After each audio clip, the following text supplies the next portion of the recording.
Okay, thank you. അപ്പോ good evening all of you. നമ്മുടെ ഒരുപാട് ആഴ്ചകളോളം നീണ്ട ഒരു കൂടിച്ചേരലിന്റെ ഈ വീണ്ടും വെള്ളിയാഴ്ച കൂടി നമ്മൾ എല്ലാവരും ഒരുമിച്ചിരിക്കുകയാണ്. കരിയർ കൗൺസിൽസ് ക്ലബ്ബ് ഓർഗനൈസ് ചെയ്യുന്ന ഈ ഒരു കൂട്ടായ്മയുടെ ഒരു വീക്കിലി ഉള്ള ഒരു സംഗമം എന്ന നിലയ്ക്ക് നമ്മൾ ഒരുപാട് കാര്യങ്ങൾ കഴിഞ്ഞ കുറെ ആഴ്ചകളായിട്ട് ഡിസ്കസ് ചെയ്യുന്നുണ്ട്. ഒരുപാട് പ്രമുഖരായ വ്യക്തികൾ വന്നിട്ട് അവരുടെ ആശയങ്ങൾ പങ്കുവയ്ക്കുകയാണ്. അതിനെല്ലാറ്റിലും നിങ്ങളെല്ലാവരുടെയും പരിപൂർണ സഹകരണം ഉണ്ടായതിൽ വളരെ സന്തോഷമുണ്ട്. അതേ ഒരു വെച്ചുകൊണ്ട് ഈ ആഴ്ചയിൽ നമുക്ക് കിട്ടിയിരിക്കുന്നത് വളരെ പ്രഗത്ഭനായ ഒരു അദ്ദേഹം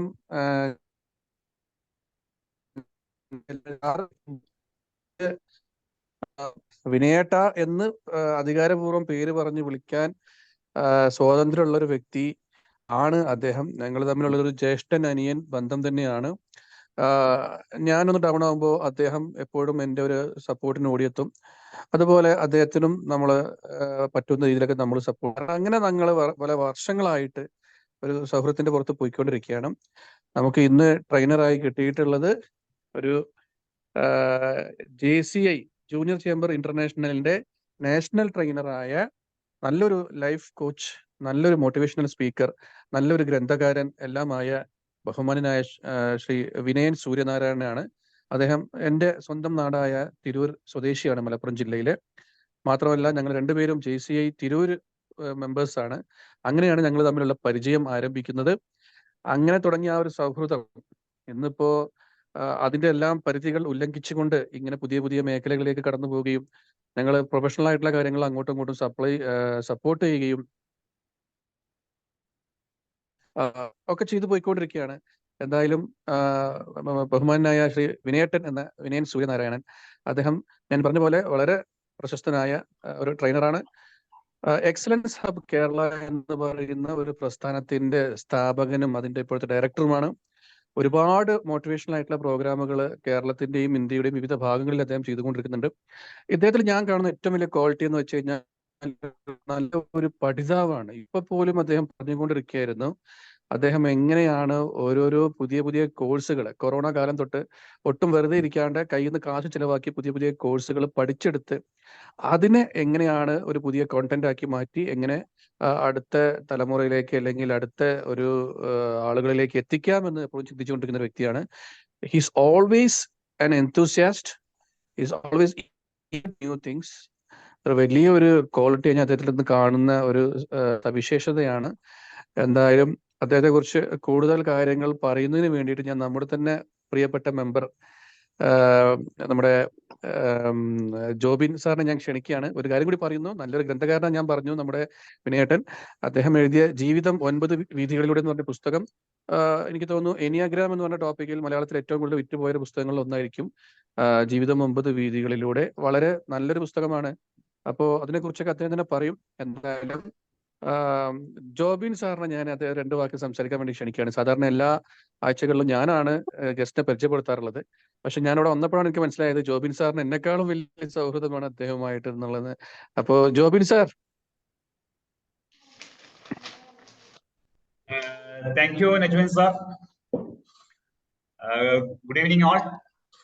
നമുക്ക് വിനയൻ സൂര്യനാരായണൻ സാറിനെ കുറിച്ച് വളരെ മനോഹരമായി തന്നെ നജ്മൻ സാർ ഇൻട്രൊഡ്യൂസ് ചെയ്തു. എന്നാലും ഞാനുമായിട്ട് നല്ല അടുപ്പമുള്ള നല്ല സ്നേഹബന്ധമുള്ള ഒരു വ്യക്തി ആയതുകൊണ്ട് 2 വാക്ക് ഞാൻ പറയാമെന്ന് വിചാരിച്ചു. ജൂനിയർ ചേംബർ ഇന്റർനാഷണൽ എന്ന് പറയുന്ന ലോകത്തിലെ തന്നെ ഏറ്റവും വലിയ യുവജന പ്രസ്ഥാനത്തിന്റെ നാഷണൽ ട്രെയിനറാണ് വിനയൻ സൂര്യനാരായണൻ സാർ. അതുപോലെ തന്നെ ഈ നാഷണൽ ട്രെയിനർഷിപ്പിലേക്ക് പോകുമ്പോൾ JCI എന്ന ഓർഗനൈസേഷൻ നമുക്ക് കുറെ ലാഡേഴ്സ് ഉണ്ട്. അവിടെ സ്പീച്ച് ക്രാഫ്റ്റ് തൊട്ട് അതുപോലെ CTWS നാഷണൽ ട്രെയിനർ എന്ന് പറഞ്ഞാൽ ഓരോ വ്യക്തികൾക്കും അവരുടെ ട്രെയിനിങ് ലാഡറിൽ ഇംപ്രൂവ് ചെയ്യാൻ വേണ്ടുന്ന കോഴ്സുകളെല്ലാം തന്നെ JCI പ്രൊവൈഡ് ചെയ്യുന്നുണ്ട്.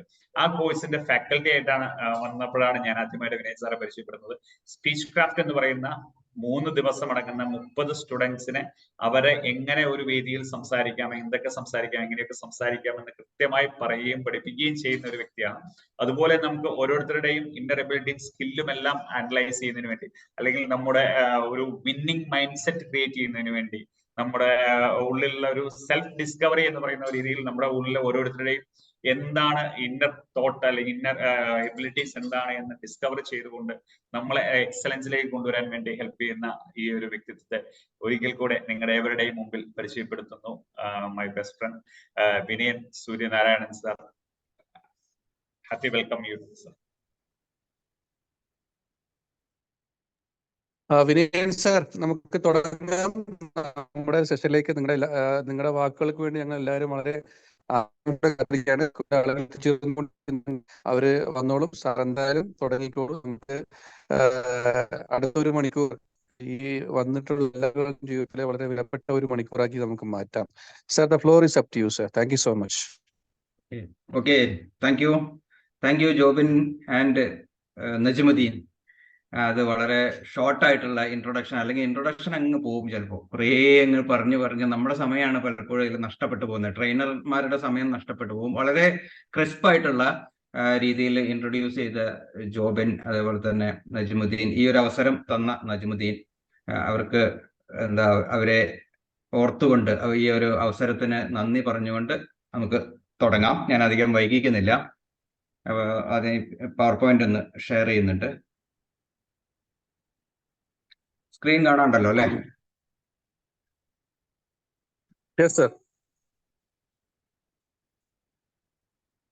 Okay. In the pursuit of career.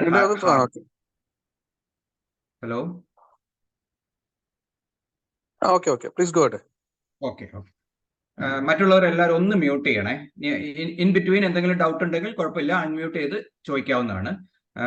അല്ലാത്ത സമയത്ത് ഒന്ന് മ്യൂട്ട് ചെയ്യണേ. Okay, thank U. In the pursuit of career harmony. Okay, അപ്പൊ നമുക്ക് സ്ട്രൈറ്റ് അവേ ടോപ്പിക്കിലേക്ക് കിടക്കാം. ജനിച്ചു വീഴുന്ന ഓരോരുത്തരും ഈ സ്ക്രീൻ കാണുന്ന പോലെയാണ്. വളരെ വൈറ്റ് ആണ് നമ്മുടെ മൈൻഡ്. ഈ മനോഹരമായിട്ടുള്ള, അല്ലെ, ഒന്നുമില്ല, ഒരു കളങ്കവും ഇല്ലാതെ വളരെ പ്യുവർ ആയിട്ടുള്ള രീതിയിലാണ് നമ്മൾ ഓരോരുത്തരും ജനിച്ചു വീഴുന്നത്. പല റീസൺ ഉണ്ട്. 100% നമുക്ക് അങ്ങനെ പറയാൻ കഴിയില്ലെങ്കിലും ശരി, ഏറെക്കുറെ ഇതേപോലെ ഒരു വൈറ്റ് സ്ക്രീൻ ആയിട്ട് കരുതുക. പല റീസൺ എന്ന് പറഞ്ഞു കഴിഞ്ഞാൽ DNA, അതേപോലെ തന്നെ ഹെറിഡിറ്റി, അല്ലെ, പാരമ്പര്യം, ഇങ്ങനെയൊക്കെയുള്ള ചില ഘടകങ്ങൾ അതിനെ സ്വാധീനിക്കുന്നതിൽ കുറച്ചൊക്കെ മാറ്റങ്ങൾ വരാം. എന്നിരുന്നാലും ശരി, ഏറെക്കുറെ ഈ രീതിയിലായിരിക്കും.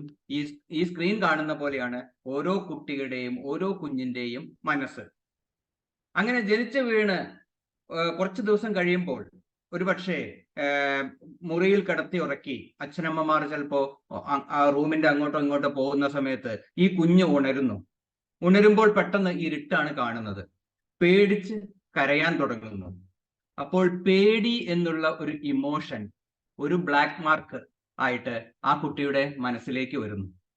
അങ്ങനെ വളർന്നു വരുന്നു. അങ്ങനെ സ്കൂളുകളിലൊക്കെ പോകും. സ്കൂളിൽ പോയി ചെല്ലുമ്പോൾ അവിടെ അധ്യാപകർ പറയും, ബാഗില്, അല്ലെങ്കിൽ മാതാപിതാക്കൾ തന്നെ പറയും, അല്ലെ, ബാഗ് കൊടുത്തു വിടുമ്പോൾ പറയും, ഇതിൽ പേനയുണ്ട്, ഇതിലുള്ള കാര്യങ്ങളെല്ലാം എന്തൊക്കെയെന്നുള്ളത് പ്രത്യേകം ശ്രദ്ധിക്കണം, അല്ലെ, ആരും ഇത് എടുത്തു കൊണ്ടുപോകാതെ നോക്കണം എന്ന് പറയുമ്പോൾ വീണ്ടും ആ കുട്ടിയുടെ മനസ്സിലേക്ക് സംശയത്തിന്റെ വിത്തുകൾ പാകുന്നു.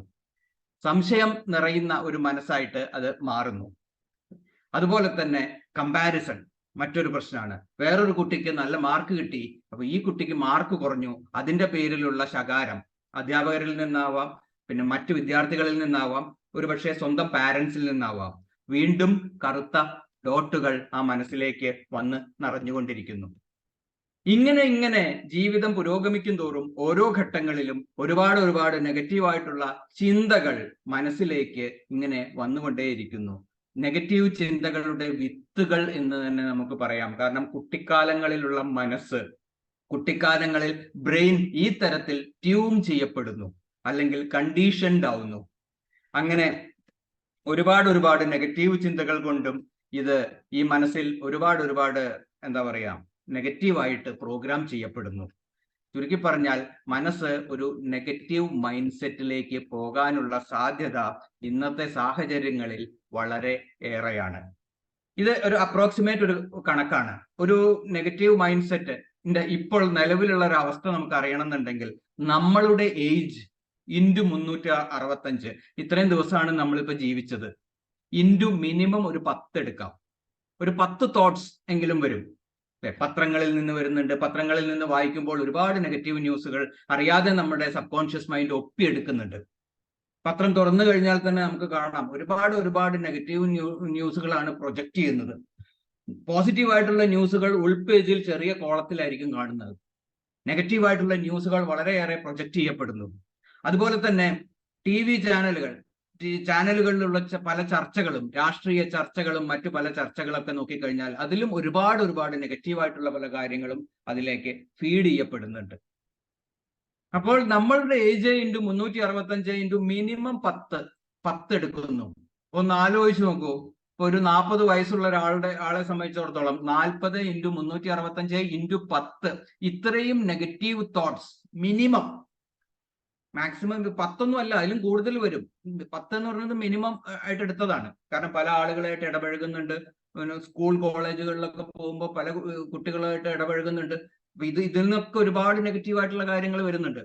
അപ്പോൾ നമ്മുടെ ഏജിനെ 365 കൊണ്ട് ഗുണിച്ചാൽ അത്ര ദിവസത്തിനെ 10 കൊണ്ട് ഗുണിച്ചാൽ അത്രയും നെഗറ്റീവ് തോട്ട്സ് നമ്മളുടെ നാം അറിയാതെ, ഒരുപക്ഷെ അറിഞ്ഞോ അറിയാതെയോ നമ്മെ സ്വാധീനിച്ചു കഴിഞ്ഞു. തീർച്ചയായിട്ടും അതൊരു നെഗറ്റീവ് മൈൻഡ് സെറ്റ് രൂപപ്പെടുന്നതിന് കാരണമാകുന്നു. ഓക്കെ, അപ്പോൾ ഇതിൽ ഏറ്റവും പ്രത്യേകിച്ച് ഈ ഒരു കരിയർ കൗൺസിലിംഗ് രംഗത്തുള്ളവർ ഏറ്റവും അധികം ശ്രദ്ധിക്കേണ്ടത് ഈ ഒരു ജനറലൈസേഷൻ ആണ്. എല്ലാവരും ഇങ്ങനെയൊക്കെയാണ് എന്ന് പറഞ്ഞുകൊണ്ട് പലപ്പോഴും സമാധാനിക്കുന്നു. ഇതാണ് പലപ്പോഴും സംഭവിക്കുന്നത്. അതിനെന്താണ് ടെൻഷൻ അടിക്കുന്നത്? എല്ലാവരും ഇങ്ങനെയൊക്കെയല്ലേ, എല്ലാവരും ഇങ്ങനെയൊക്കെയാണ് എന്നുള്ള ഒരു സ്റ്റേറ്റ്മെന്റ്, അതിനെയാണ് ജനറലൈസേഷൻ എന്ന് പറയുന്നത്. 2 ട്രാപ്പുകളാണ്. ഒന്ന് generalisation and the next one is comparison trap. അവർക്ക് എന്നെക്കാളും കഴിവുണ്ട്, എന്നെക്കാളും എത്രയോ കഴിവുള്ളവരാണ് അവർ, ഞാൻ ഒന്നുമല്ല, എന്നെ ഒന്നിനും കൊള്ളില്ല തുടങ്ങിയ ഒരുപാട് നെഗറ്റീവായിട്ടുള്ള ചിന്തകൾ കൊണ്ട് കമ്പാരിസൺ ട്രാപ്പിൽ അകപ്പെടുന്നു. അങ്ങനെ ഈ ഒരു 2 കെണികൾ വളരെയേറെ ശ്രദ്ധിക്കേണ്ടതുണ്ട്. ഒരു കരിയർ കൗൺസിലിംഗിൽ എന്ന പ്രോസസ്സിലൂടെ കടന്നു പോകുമ്പോൾ നമ്മൾ ഏറ്റവും അധികം ശ്രദ്ധിക്കേണ്ട 2 കാര്യങ്ങളാണ്. ഒരു ജനറലൈസേഷൻ അപ്രോച്ചോട് കൂടിയിട്ടായിരിക്കും പലരും വരുന്നത്. മറ്റു പലരും ചെയ്യുന്നത് ഇങ്ങനെയൊക്കെയാണ്, അതുകൊണ്ട് എനിക്കും ഇങ്ങനെ പോയിക്കൂടെ. എല്ലാവരും സഞ്ചരിക്കുന്ന വഴികളിലൂടെ സഞ്ചരിക്കാനുള്ള ടെൻഡൻസി കൂടും. കാരണം എന്താ വെച്ച് കഴിഞ്ഞാൽ പലപ്പോഴും പലരും ചേഞ്ച് ആക്സെപ്റ്റ് ചെയ്യാൻ ബുദ്ധിമുട്ടാണ്. പലപ്പോഴും ചേഞ്ച് വേണ്ട രീതിയിൽ അക്സെപ്റ്റ് ചെയ്യുന്നില്ല. അതുകൊണ്ട് തന്നെ എല്ലാവരും സഞ്ചരിക്കുന്ന വഴികളിലൂടെ നടന്നു പോകുവാൻ വളരെയേറെ എളുപ്പമാണ്. പലർക്കും താല്പര്യവും അത് തന്നെയാണ്.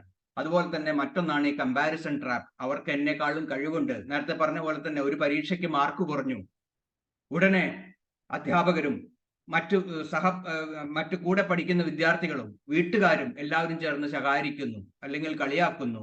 നിന്നെയൊക്കെ എന്തിനു കൊള്ളാം, സ്കൂളിൽ പോകുന്ന നേരം കൊണ്ട് അവിടെ വല്ല പറമ്പ് പണിയും ചെയ്തുകൂടെ, തുടങ്ങിയ ഒരുപാട് സ്റ്റേറ്റ്മെന്റുകൾ. ഇതെല്ലാം തന്നെ ഈ ഒരു ട്രാപ്പിനുള്ളിൽ കുടുങ്ങിപ്പോകുന്നു. അപ്പൊ ഇത്തരം 2 ട്രാപ്പുകളാണ് പലപ്പോഴും സംഭവിക്കുന്നത്. അതിൻ്റെയൊക്കെ ഫലമായി വേറൊരു പ്രധാന പ്രശ്നമാണ് ഡാമേജിങ് മണി ബിലീഫ്സ്. പണവുമായി ബന്ധപ്പെട്ടിട്ടുള്ള വിശ്വാസങ്ങളിൽ ഒരുപാട് എന്ത് സംഭവിക്കുന്നു? ഒരുപാട് തെറ്റായ വിശ്വാസങ്ങൾ രൂപപ്പെടുന്നു. അത് മനസ്സിൽ പതിഞ്ഞു പോകുന്നു. ഓക്കെ, അപ്പൊ അതിനുള്ള ചില ഉദാഹരണങ്ങളാണ് പറയുന്നത്. Money is the root of all evil. അല്ലെ, എല്ലാ പ്രശ്നങ്ങൾക്കും കാരണം പണമാണ്. അതുപോലെ തന്നെ മണി കാണ്ട് ബൈ ഹാപ്പിനെസ്. പണത്തിന് ഒരിക്കലും സന്തോഷം കൊണ്ടുവരാൻ സാധിക്കില്ല. Money can't buy happiness. Okay, I will never be able to earn enough money. ഒരുപാട് പണമൊന്നും സമ്പാദിക്കാൻ എനിക്ക് ഒരിക്കലും സാധിക്കില്ല. അതിനുള്ളൊരു പ്രാപ്തിയുള്ള ആളല്ല ഞാൻ. കാരണം പണം സമ്പാദിക്കുക എന്ന് പറഞ്ഞു കഴിഞ്ഞാൽ വളരെ ബുദ്ധിമുട്ടുള്ളതാണ്. ഇത് പറഞ്ഞോ, അങ്ങനെ ഒന്നുണ്ട്. It's very difficult to earn money. അതിൽ കൊടുത്തിട്ടില്ല. I will never be able to earn enough money. Okay, rich people are greedy and selfish. സമ്പന്നരായിട്ടുള്ള ആളുകളൊക്കെ തന്നെ അത്യാഗ്രഹമുള്ളവരാണ്, അല്ലെ, സ്വാർത്ഥരാണ്. ഇങ്ങനെ ഒരുപാട് തെറ്റായ വിശ്വാസങ്ങൾ നമ്മളുടെ മനസ്സിലേക്ക് കടന്നുകൂടാനുള്ള സാധ്യതയുണ്ട്. കാരണം എന്താന്ന് വെച്ച് കഴിഞ്ഞാൽ പലപ്പോഴും ഇതിനുള്ള ഒരു പ്രധാന കാരണം ഇതാണ്. പലരും ജീവിതത്തെ കാണുന്നത് എത്രമാത്രം കഷ്ടപ്പെട്ടു എന്നതിന്റെ അടിസ്ഥാനത്തിലാണ്. ജീവിതം സക്സസ്ഫുൾ ആവുന്നു എന്നുള്ളത് എത്രമാത്രം ഞാൻ കഷ്ടപ്പെട്ടിട്ടുണ്ട് എന്നുള്ളതിനെ അനുസരിച്ചിട്ടാണ് പലരും ജീവിതത്തെ കാണുന്നത്. ഒരു വലിയൊരു സക്സസ്ഫുൾ ബിസിനസ്മാൻ അയാൾ ഒരു പക്ഷെ അയാളുടെ കുടുംബങ്ങളിൽ പറയുന്നുണ്ട്, ഞാൻ ഒരുപാട് എഫേർട്ട് ഇട്ടിട്ട് ഒരുപാട് കഷ്ടപ്പെട്ടിട്ടാണ് ഈ നിലയിലെത്തിയത്. നമുക്കറിയാം, പലപ്പോഴും കാണാം. അതേപോലെ തന്നെ ചിലപ്പോൾ ഒരു വീട്ടിൽ അച്ഛനും അമ്മയുണ്ട്. അച്ഛനാണ് ജോലി, അമ്മ ഹൗസ് വൈഫാണ്. അപ്പൊ ഈ അമ്മ മക്കളോട് പറഞ്ഞു കൊടുക്കുന്നുണ്ട്, കണ്ടില്ലേ, അച്ഛൻ കഷ്ടപ്പെട്ട് ഉണ്ടാക്കിയതാണ്, കഷ്ടപ്പെട്ട് സമ്പാദിച്ചതാണ് ഇതെല്ലാം എന്നുള്ള ഈ മെസ്സേജുകൾ ചെല്ലുമ്പോൾ എന്താണ് ആ കുട്ടി മനസ്സിൽ, അല്ലെങ്കിൽ ആ കുഞ്ഞിന്റെ മനസ്സിലേക്ക് എന്താണ് ചെല്ലുന്നത്? ജീവിതം കഷ്ടപ്പെടാനുള്ളതാണ്, ഒരുപാട് കഷ്ടപ്പാടുകൾ നിറഞ്ഞതാണ് ജീവിതം, പണം സമ്പാദിക്കാനും ഒരുപാട് ബുദ്ധിമുട്ടാണ്. ഇത്തരത്തിലുള്ള നെഗറ്റീവ് ചിന്തകൾ. അപ്പൊ അതുകൊണ്ടാണ് ഒന്ന് നോക്കി അറിയാൻ പറ്റും, പലപ്പോഴും ധാരാളം ഒരു 2 or 3 തലമുറ ജീവിക്കാനുള്ള പണമുള്ളവർ പോലും എന്താണ് സ്വന്തം കുട്ടി, കാരണം ഒരു പാറ്റേൺ ആണ്. സ്വന്തം കുട്ടിയോട് പറയും, നീ എങ്ങനെങ്കിലും കുറെ കാലം കഷ്ടപ്പെട്ട് ജോലി ചെയ്യുക എന്നുള്ള മെസ്സേജ് ആവും കൊടുക്കുക. അല്ലെങ്കിൽ എന്നെ പോലെ ഈ ബിസിനസ് തുടർന്നു പോകും, നല്ല കഷ്ടപ്പെടണം എന്നുള്ള മെസ്സേജാണ് ആദ്യം പോകുന്നത്. അപ്പോൾ ഇതെന്താ വെച്ചാൽ ജീവിതം കഷ്ടപ്പെടാനുള്ളതാണ് എന്നുള്ളൊരു രീതിയിലാണ് ഒരു കണ്ടീഷനിങ് നടക്കുന്നത്. അപ്പൊ actually life is so simple. Life വളരെ സിമ്പിൾ ആണ്. പക്ഷേ അത് ഈ രീതിയിലുള്ള പല ചിന്തകളും ഈ രീതിയിലുള്ള തെറ്റായ വിശ്വാസങ്ങൾ കൊണ്ടും പലപ്പോഴും അതിനെ നെഗറ്റീവായി മാറുന്നു, ലൈഫിനെ കൂടുതൽ കോംപ്ലിക്കേറ്റഡ് ആക്കുന്നു. ഓക്കെ, അപ്പൊ ഇതിന് ശരിക്ക് ഇതിനുള്ള ഒരു റെമഡി, ഒരു ചെറിയൊരു സൊല്യൂഷൻ എന്നുള്ളത് നമുക്ക് പറയുകയാണെന്നുണ്ടെങ്കിൽ, തീർച്ചയായിട്ടും ഈ മണി റിലേറ്റഡ് ആയിട്ടുള്ള ഇത്തരം ബിലീഫുകൾ വളരെ സ്ട്രോങ് ആണ്. പലരിലും ഇത് കണ്ടിട്ടുണ്ട്. അപ്പൊ എന്താ വെച്ച് കഴിഞ്ഞാൽ, we become what we think about. നമ്മൾ എന്താണോ ചിന്തിക്കുന്നത് അതായിത്തീരുന്നു. നമ്മൾ ലൈഫ് കഷ്ടപ്പെടാനുള്ളതാണ് എന്ന് ചിന്തിച്ചാൽ ആ രീതിയിൽ തന്നെ ആയിരിക്കും പിന്നീടുള്ള ലൈഫ്. നമ്മൾ ലൈഫ് വളരെ സിമ്പിൾ ആണ്, ഈസിയാണ് എന്ന് ചിന്തിച്ചാൽ ആ രീതിയിലായിരിക്കും നമുക്ക് കിട്ടുന്നത്. അപ്പൊ എന്ന് പറഞ്ഞ പോലെ പണം വരാൻ വളരെ ബുദ്ധിമുട്ടാണ്, ഒരുപാട് സ്ട്രഗിൾ ചെയ്താൽ മാത്രമേ പണം നമ്മിലേക്ക് വരുള്ളൂ എന്ന് ചിന്തിച്ചാൽ അങ്ങനെ തന്നെ ആയിരിക്കും. അപ്പൊ എന്താ ഞാൻ പറഞ്ഞു വരുന്നത് എന്താന്ന് വെച്ച് കഴിഞ്ഞാൽ, നമ്മൾ എന്താണോ ചിന്തിക്കുന്നത് അത് ആയിത്തീരുന്നു.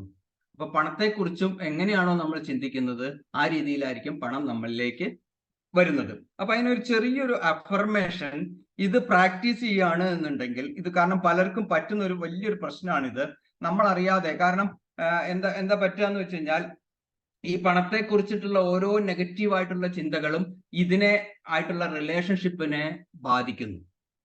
റിലേഷൻഷിപ്പ് ഇപ്പൊ ശരിക്കും പറഞ്ഞാൽ പണം നമ്മളുടെ ഒരു ക്ലോസ് ഫ്രണ്ട് ആയിട്ട് കാണും.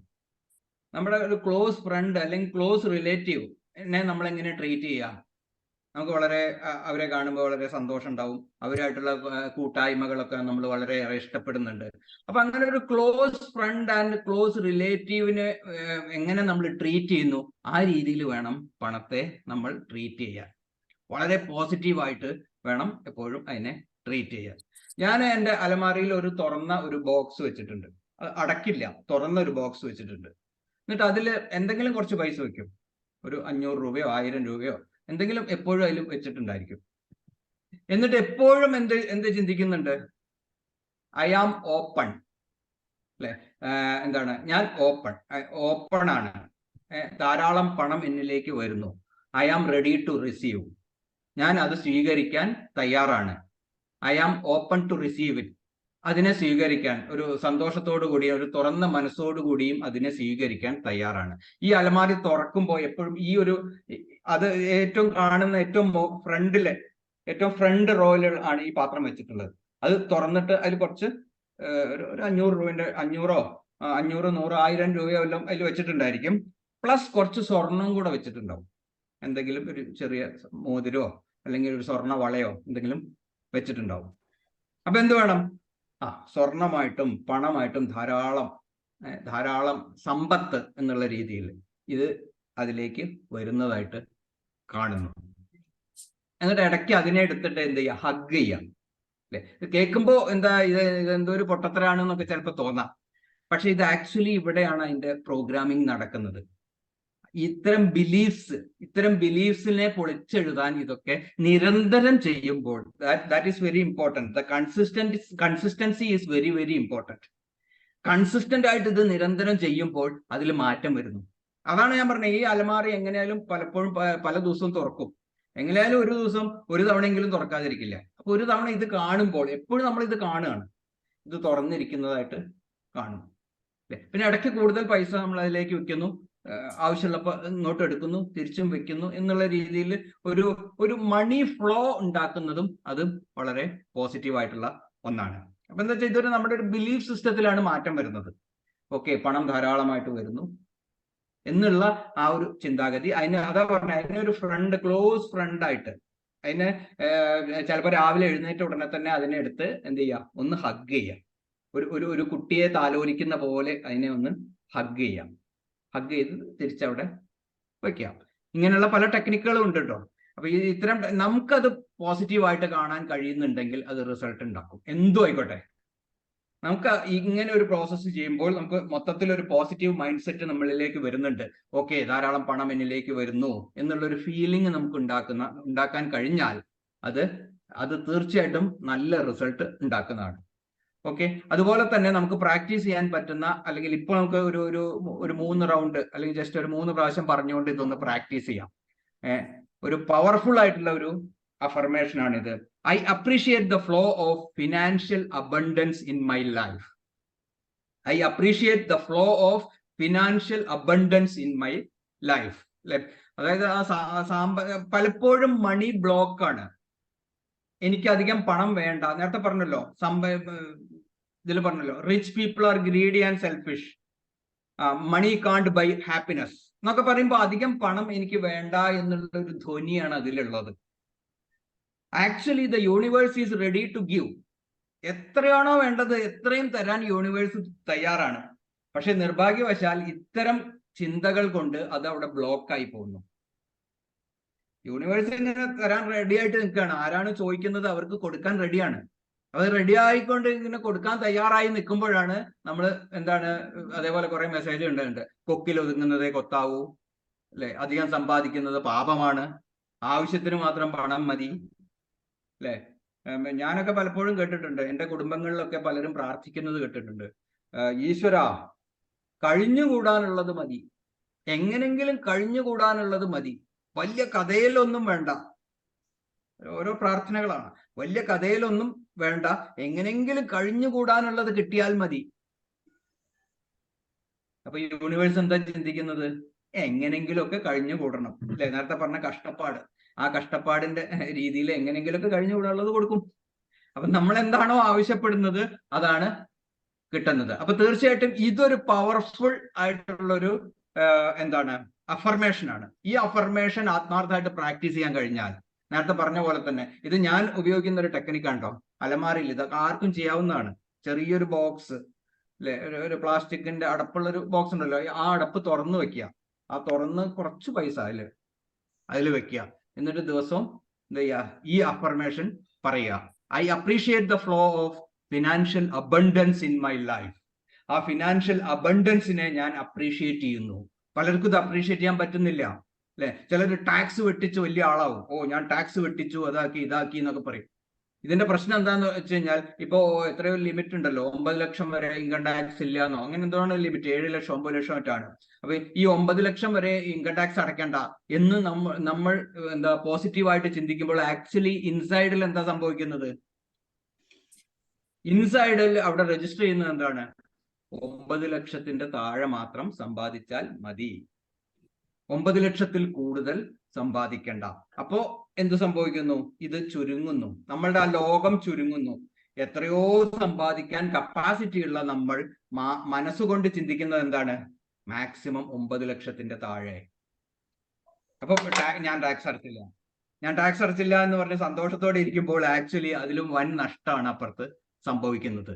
ഇതൊക്കെ ആക്ച്വലി നെഗറ്റീവായിട്ട് നമ്മളുടെ മണി ഫ്ലോ നെഗറ്റീവ് ആക്കുന്നു, അല്ലെങ്കിൽ പണം നമ്മിലേക്ക് വരുന്നതിന് തടസ്സം നിൽക്കുന്ന പല കാര്യങ്ങളാണ്. ഓക്കെ, അപ്പോൾ I appreciate the flow of financial abundance in my life, അല്ലെ. അപ്പൊ ഇതൊന്ന് നമുക്ക് എന്ത് ചെയ്യാം, ജസ്റ്റ് ഒന്ന് പ്രാക്ടീസ് ചെയ്യാം. എല്ലാവരും ഒന്ന് ജസ്റ്റ് ഒന്ന് കണ്ണടയ്ക്കുക. ജസ്റ്റ് ഒന്ന് കണ്ണടച്ച് ഒന്ന് റിലാക്സ് ചെയ്യുക. ശ്വാസോച്ഛ്വാസം ശ്രദ്ധിക്കുക. ചുറ്റുമുള്ള ശബ്ദം ശ്രദ്ധിക്കുക. ചുറ്റുമുള്ള ശബ്ദങ്ങളെല്ലാം എന്നെ കൂടുതൽ കൂടുതൽ റിലാക്സേഷനിലേക്ക് നയിക്കുന്നു. ഫാൻ കറങ്ങുന്ന ശബ്ദമായിരിക്കാം, ചീവീടിന്റെ ശബ്ദം ഒരുപക്ഷെ ഉണ്ടായിരിക്കാം, മറ്റ് ശബ്ദങ്ങൾ ഉണ്ടായിരിക്കാം. ഇതെല്ലാം എന്നെ കൂടുതൽ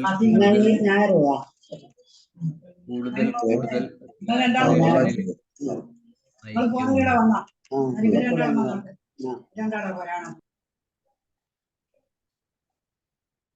okay, relax. Repeat this affirmation. I appreciate the flow of financial abundance in my life. I appreciate the flow of financial abundance in my life. I appreciate the flow of financial abundance in my life.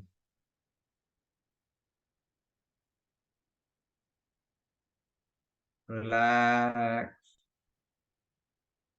Relax. Relax. പതുക്കെ കണ്ണുകൾ തുറക്കുക.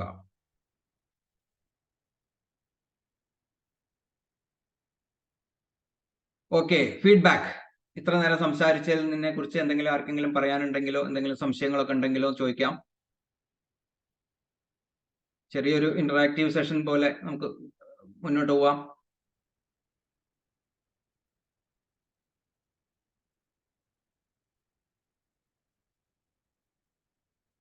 Okay, എന്നാ ഞാൻ continue ചെയ്യട്ടെ. ആർക്കൊന്നും ഇല്ലെങ്കിൽ ഞാൻ continue ചെയ്യാം. ഇന്ററാക്ഷൻ നമുക്ക് സാറിന്റെ സെഷൻ കഴിഞ്ഞിട്ടാക്കാം sir. Okay okay okay, thank you. Okay, thank you. Okay, അപ്പോൾ ഫിനാൻസ്. ഇനി അടുത്തത് നമ്മുടെ ലൈഫുമായി ഒരുപാട് ബന്ധപ്പെട്ടിട്ടുള്ളതാണ്. അതാണ് ഈ മണി അഫർമേഷൻസും കാര്യങ്ങളും എല്ലാം പറയാനുള്ള കാരണം.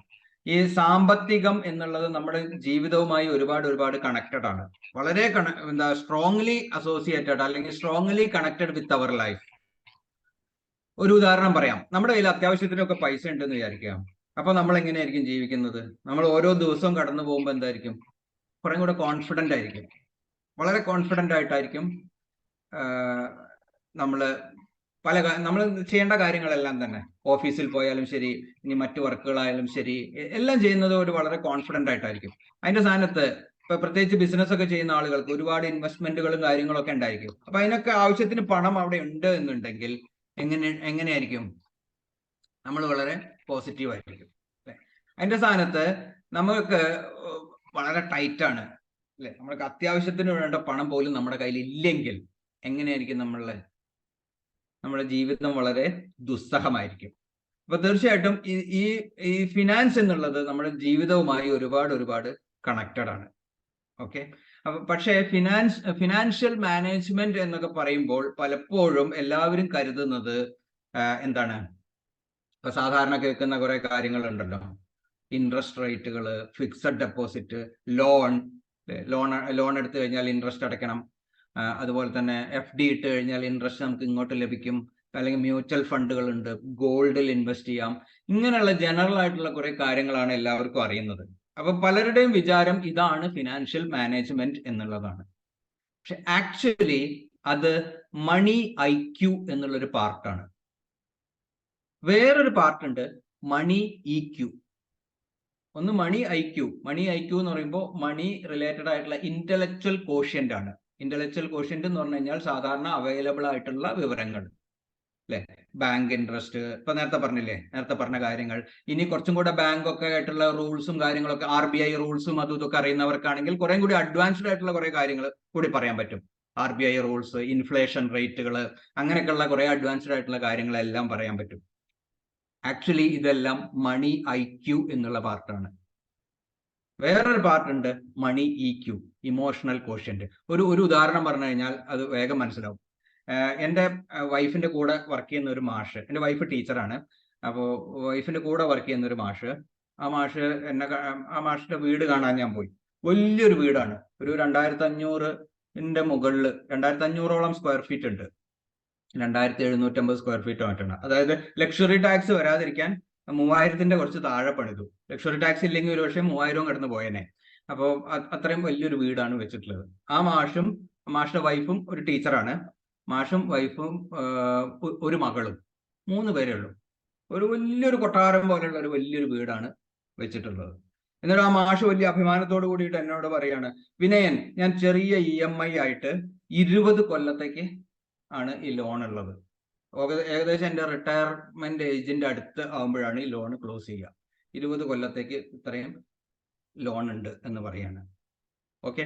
എന്നിട്ട് ആ മാഷ് കുറച്ചു കാലം വീടൊക്കെ എടുത്ത് കുറച്ച് കഴിഞ്ഞപ്പോൾ ഒരു പുതിയ കാറും വാങ്ങി. വാങ്ങിയിട്ട് ഏറ്റവും വലിയ രസം എന്താ വെച്ചാൽ ഒരു 35 കിലോമീറ്റർ മറ്റുണ്ട് വീട്ടിൽ നിന്ന് സ്കൂളിലേക്ക്. ഈ 35 കിലോമീറ്റർ പിന്നെ മാഷ് ബസ്സിനാണ് വരുന്നത്. ഇത് ഒത്തുപോകുന്നില്ല എന്നാണ് പറയുന്നത്. അല്ലെ, കാരണം പെട്രോളാണ് വണ്ടി പെട്രോളാണ്. അപ്പൊ പെട്രോൾ അടിച്ചിട്ട് ഒരുപാട് പൈസ പെട്രോളിനും കാര്യങ്ങൾക്കും ഒക്കെ ആയിട്ട് ചെലവാവുകയാണ്. അപ്പൊ ഇവിടെ മണി IQ എന്ന് പറഞ്ഞു കഴിഞ്ഞാൽ ഇതിലെന്താണ്? മണി IQ എന്ന് പറഞ്ഞു കഴിഞ്ഞാൽ എത്രയാണ്? ഇത്രയും 20 വർഷം കൊണ്ട് ഇത്ര EMI ആയിട്ട് അടയ്ക്കാവുന്ന ലോൺ. ഓക്കെ, അത് നമുക്കറിയാം. ഇത്ര സാലറി വരുന്നുണ്ട്, അതിൻ്റെ ഒരു ചെറിയൊരു പെർസെൻറ്റേജ് അങ്ങോട്ട് അടച്ചു കഴിഞ്ഞാൽ ഓക്കെ, ഇത് മണി IQ ആണ്. പക്ഷെ മണി EQ, അതിന്റെ ഇമോഷണൽ സൈഡാണ് എന്തുള്ളത്? ശരിക്കും ഈ 20 വർഷത്തെ ജീവിതം എങ്ങനെയാണ്? ഈ 20 വർഷം എങ്ങനെ ജീവിക്കുന്നു എന്നുള്ളത് പലപ്പോഴും പലരും കാര്യമാക്കാറില്ല. കാരണം എന്താ? ജീവിതം കഷ്ടപ്പെടാനുള്ളതാണ്. നമ്മൾ നേരത്തെ ഒരു ഫോർമുല പറഞ്ഞല്ലോ, പൊതുവെ കഷ്ടപ്പെട്ടതിന്റെ കണക്കാണല്ലോ സക്സസിന്റെ ഒരു പ്രധാന മാനദണ്ഡം. അപ്പൊ ജീവിതം കഷ്ടപ്പെടാനുള്ളതാണ്, പിന്നെ അതൊന്നും പ്രശ്നമുള്ളതാണ്. ഈ 20 വർഷം എങ്ങനെ ജീവിക്കുന്നു, അത് എത്രമാത്രം കഷ്ടപ്പെട്ടിട്ടുള്ളതാണ് ഈ ഒരു ലോൺ കാരണം, എത്രമാത്രം സ്ട്രഗിൾ ഉണ്ട്, ഇതിനെത്ര ഇൻട്രസ്റ്റ് അടയ്ക്കുന്നുണ്ട്, ഇതൊക്കെ വരുന്ന ഇത്തരം കാര്യങ്ങളെല്ലാം തന്നെ മണി EQയിൽ വരുന്ന കാര്യങ്ങളാണ്. ഇപ്പൊ പലപ്പോഴും ഇത് എല്ലാവരും ചെയ്യുന്നു. നേരത്തെ പറഞ്ഞല്ലോ, നേരത്തെ ആ ഒരു ജനറലൈസേഷനിലാണ് ഇത് പലപ്പോഴും വേറെ രീതിയിൽ ആളുകൾ ചിന്തിക്കാത്തത്. എല്ലാവരും അങ്ങനെയാണ്. ആ മാഷ്ക്ക് ലോൺ ഉണ്ട്, ആ മാഷ് ലോൺ എടുത്ത് വീട് വെച്ചിട്ടുണ്ട്, അങ്ങനെ ചെയ്തിട്ടുണ്ട്, ഇങ്ങനെ ചെയ്തിട്ടുണ്ട്. അപ്പൊ എല്ലാവരും ഇങ്ങനെയൊക്കെയാണ് എന്നുള്ള ഒരു ചിന്താഗതിയിൽ നിന്ന് വേറെ രീതിയിൽ ഒന്നും ചിന്തിക്കുന്നില്ല. എല്ലാവരും ചെയ്യുന്ന പോലെ തന്നെ ഞാനും എന്നുള്ള രീതിയിൽ മുന്നോട്ട് പോകുന്നു. അപ്പൊ ഞാൻ പറഞ്ഞു വന്നത് ഇതാണ്, ഫിനാൻസ് പണം സമ്പാദിക്കുന്നത് പോലെ തന്നെ, അല്ലെങ്കിൽ ഒരുപക്ഷെ പണം സമ്പാദിക്കുന്നതിനേക്കാളും ഒരു പടി മുകളിലാണ് സമ്പാദിച്ച പണം കൃത്യമായി മാനേജ് ചെയ്യുക എന്നുള്ളത്.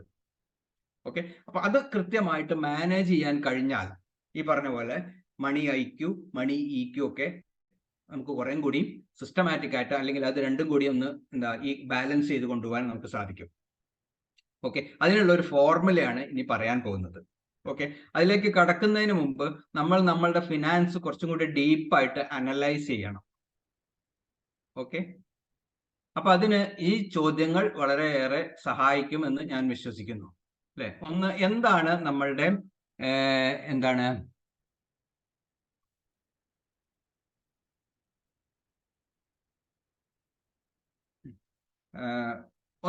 നമ്മുടെ ഒരു മാസം എത്രയാണ് നമ്മളുടെ എക്സ്പെൻസ്, അത് നമുക്ക് എഴുതാൻ അത് കൃത്യമായിട്ട് മനസ്സിലാക്കാൻ സാധിക്കണം. രണ്ടാമത്, do you spend more than you earn? നമ്മൾ സമ്പാദിക്കുന്നതിലും കൂടുതൽ നമ്മൾ ചെലവാക്കുന്നുണ്ടോ? അതിന് ആദ്യത്തെ ക്വസ്റ്റ്യന് ആൻസർ ചെയ്താലേ നമുക്ക് മനസ്സിലാവുള്ളൂ. നമുക്ക് എത്ര എക്സ്പെൻസ് ഉണ്ട് എന്ന് മനസ്സിലാക്കി കഴിഞ്ഞാൽ മാത്രമേ അത് നമുക്ക് മനസ്സിലാക്കാൻ സാധിക്കുള്ളൂ. Do you have loan or loans? Loan ഉണ്ടോ, ലോണുകൾ ഉണ്ടോ, അത് കൃത്യസമയത്ത് തിരിച്ചടയ്ക്കാറുണ്ടോ? Are you able to repay the loan on time?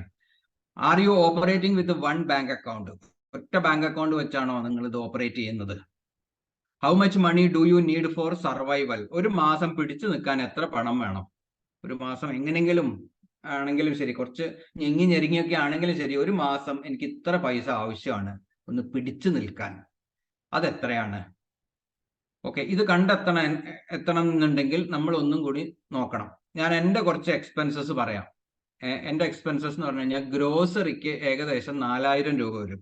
ഞാനും വൈഫും 2 കുട്ടികളുമാണുള്ളത്.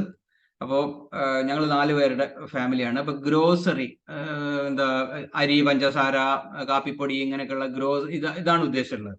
അതിന് 4000 രൂപ ഒരു മാസം ഏകദേശം ചെലവ് വരും. വെജിറ്റബിൾസിന് മാത്രം 1500 രൂപ ഒരു മാസം വരും. മിൽക്ക് പാലിനും ഒരു 1500 രൂപ ഒരു മാസം ചെലവ് വരുന്നുണ്ട്. വെഹിക്കിൾ കാറും ഉണ്ട്, ഒരു ഇലക്ട്രിക് സ്കൂട്ടറും ഉണ്ട്, ഒരു മോട്ടോർ സൈക്കിളും ഉണ്ട്, ഒരു ബൈക്ക്. അപ്പൊ ഇതിന് മൂന്നിനും കൂടി അപ്രോക്സിമേറ്റ്ലി അതിന്റെ പെട്രോൾ, അതിന്റെ മെയിൻ്റനൻസ് എല്ലാം കൂടി ഒരു മാസം 4000 രൂപ വരുന്നുണ്ട്. പിന്നെ ഹോട്ടൽ, മൂവീസ്, ഇടയ്ക്ക് ഞങ്ങൾ ഫാമിലി ആയിട്ട് സിനിമ കാണാനും ഇടയ്ക്ക് ചിലപ്പോൾ ഒന്ന് പുറത്ത് പോയിട്ട് ഭക്ഷണം കഴിക്കുക, അങ്ങനെയൊക്കെയുള്ള കാര്യങ്ങൾ ഒരു മാസത്തിൽ 1-2 തവണ പതിവുണ്ട്. അപ്പൊ അതിന് ഒക്കെ കൂടെ ഒരു 2000 രൂപ വരും. ബുക്സ് ആൻഡ് ടൂൾസ്, ഇപ്പൊ പല ബുക്സ്, പല കോഴ്സുകൾ, കാര്യങ്ങൾ അതിപ്പോ കുറവാണ്. ഇതിനു മുമ്പ് ഇപ്പൊ ലോക്ക്ഡൌണിലൊക്കെ അത് വലിയ തുക വന്നിരുന്നു. പിന്നെ അതെന്താ വെച്ചാൽ ഇത് ഒന്നിച്ചായിരിക്കും വരിക. ഇപ്പൊ ഏതെങ്കിലും ഒരു കോഴ്സിനൊക്കെ ചേരണം എന്നുണ്ടാകുമ്പോൾ ഒന്നിച്ച് ചിലപ്പോൾ ഒരു തുകയായിരിക്കും വരിക. അപ്പൊ മന്ത്ലി ഒരു മാസം കണക്കാക്കുമ്പോൾ ഏകദേശം ഒരു 1000 രൂപയുടെ അടുത്ത് വരുന്നുണ്ട്. ഇലക്ട്രിസിറ്റി ബില്ല് 1500 രൂപ. സോറി, അപ്പൊ അത് 2 മാസത്തേക്കാണ്. ഏകദേശം 1500 രൂപ നമ്മൾ എഴുതിയിട്ടുണ്ട്. അത് ശരിക്കും 2 മാസത്തേക്കാണ്. അപ്പൊ 750 വരുള്ളൂ. അപ്പൊ ന്യൂസ് പേപ്പറിന് 345 രൂപ വരുന്നുണ്ട്. TV ആൻഡ് ബ്രോഡ്ബാൻഡ് 800 രൂപ. കേരള വിഷനാണ് ഉപയോഗിക്കുന്നത്. ചാനലിന് 270 മറ്റേ ബ്രോഡ്ബാൻഡ് കണക്ഷൻ 530. രണ്ടും കൂടി 800 രൂപ. സെൽഫോൺ എന്ന് പറഞ്ഞാൽ എൻ്റെ ഫോൺ, ഓഫീസ് 2 ഫോൺ ഉണ്ട്, അപ്പൊ 3 ഫോൺ കണക്ഷനായി. പിന്നെ 2 കുട്ടികൾ, വൈഫ്, ഇപ്പൊ 3. അപ്പൊ അങ്ങനെ 6 കണക്ഷൻ ഉണ്ട്. ഈ 6 കണക്ഷനും കൂടി ആവറേജ് ഒരു 150-200 രൂപ മാസം ഒരു കണക്ഷന് റീചാർജ് ചെയ്യണം. അത് നോക്കിക്കഴിഞ്ഞാൽ അപ്രോക്സിമേറ്റ്ലി 1000 രൂപ ഒരു മാസം വരും. അപ്പൊ ഇത് ടോട്ടൽ നോക്കിക്കഴിഞ്ഞാൽ 17,645 ആണ് എൻ്റെ സർവൈവൽ അക്കൗണ്ട്. ഇത് നമുക്കൊന്ന് മെഷർ ചെയ്യാൻ കഴിയുക എന്നുള്ളത് വളരെ ഇമ്പോർട്ടൻ്റ് ആണ്. 17,645 അതിൽ കുട്ടികളുടെ എഡ്യൂക്കേഷൻ ഒഴികെ, എഡ്യൂക്കേഷന്റെ ഫീസും കാര്യങ്ങളും ഇതിൽ ഉൾപ്പെടുത്തിയിട്ടില്ല. അതും കൂടി കൂട്ടുകയാണെന്നുണ്ടെങ്കിൽ ഇതിലും കൂടും. അത് പക്ഷേ എല്ലായ്പ്പോഴും ഇല്ലല്ലോ. അപ്പൊ അതൊഴികെ ബാക്കി ഓൾമോസ്റ്റ് എല്ലാ എക്സ്പെൻസും ഇതിൽ പെടുന്നുണ്ട്. ഒരു മാസത്തെ ചെലവാണ് പറഞ്ഞിട്ടുള്ളത്. അപ്പൊ അത് എൻ്റെ ഇൻകം എത്രയാണോ ആ ഇൻകം ഇതും കൂടി അഡ്ജസ്റ്റ് ചെയ്ത് ചെയ്യണം. അപ്പോഴാണ് നമുക്കിത് അറിയാൻ പറ്റുക, നമ്മൾ എത്രത്തോളം നമ്മുടെ സമ്പാദിക്കുന്നതിലും കൂടുതൽ ചെലവാക്കുന്നുണ്ടോ എന്നുള്ളത് അറിയാൻ പറ്റുക. ആക്ച്വലി ഇത് കാണുമ്പോൾ വളരെ സിമ്പിൾ ആണ്. പക്ഷേ ഇത് ശരിക്കും പറഞ്ഞു കഴിഞ്ഞാൽ ഒരു ഫാമിലി ഒന്നിച്ചിരുന്ന് കാൽക്കുലേറ്റ് ചെയ്യണം. ഹസ്ബൻഡും വൈഫും കുട്ടികളും എല്ലാവരും കൂടി ഇരുന്നിട്ട് വേണം ഇത് കാൽക്കുലേറ്റ് ചെയ്യാൻ. അതെന്തെന്ന് മനസ്സിലാക്കാൻ ചിലപ്പോൾ നമ്മൾ ശ്രദ്ധിക്കാത്ത പല ചെലവുകളും വീണ്ടും ഉണ്ടാവും. അപ്പോൾ അതെല്ലാം മനസ്സിലാക്കാനും അവർക്ക് അതിൻ്റെ ഒരു അവയർനെസ് കിട്ടാനും ഇത് വളരെ സഹായകമാണ്. അപ്പോൾ ഇത് 17,645. ഇനിയിപ്പോൾ എന്തെങ്കിലും ആയി കഴിഞ്ഞാൽ മാക്സിമം 18,000 രൂപയാണ് അതിൽ വരുന്നത്. ഓക്കെ, അപ്പൊ ഇത് മനസ്സിലാക്കി കഴിഞ്ഞാലാണ് നമുക്ക് ഇനി ഈ സ്റ്റെപ്പ് കുറേ കൂടി എഫക്റ്റീവായിട്ട് ചെയ്യാൻ പറ്റുക. എഫക്റ്റീവ് ഫൈനാൻഷ്യൽ മാനേജ്മെന്റ് എന്ന് പറയുമ്പോൾ necessity, emergency, investment, education, learning, loans, ഇതിനെല്ലാത്തിനും കൂടി 75% നമുക്ക് മാറ്റിവെക്കാം നമ്മുടെ ഇൻകത്തിന്റെ. സെക്യൂരിറ്റി ഓർ വെൽത്ത് അക്കൗണ്ട് അത് 20% മാറ്റിവെക്കാം. അല്ലേ?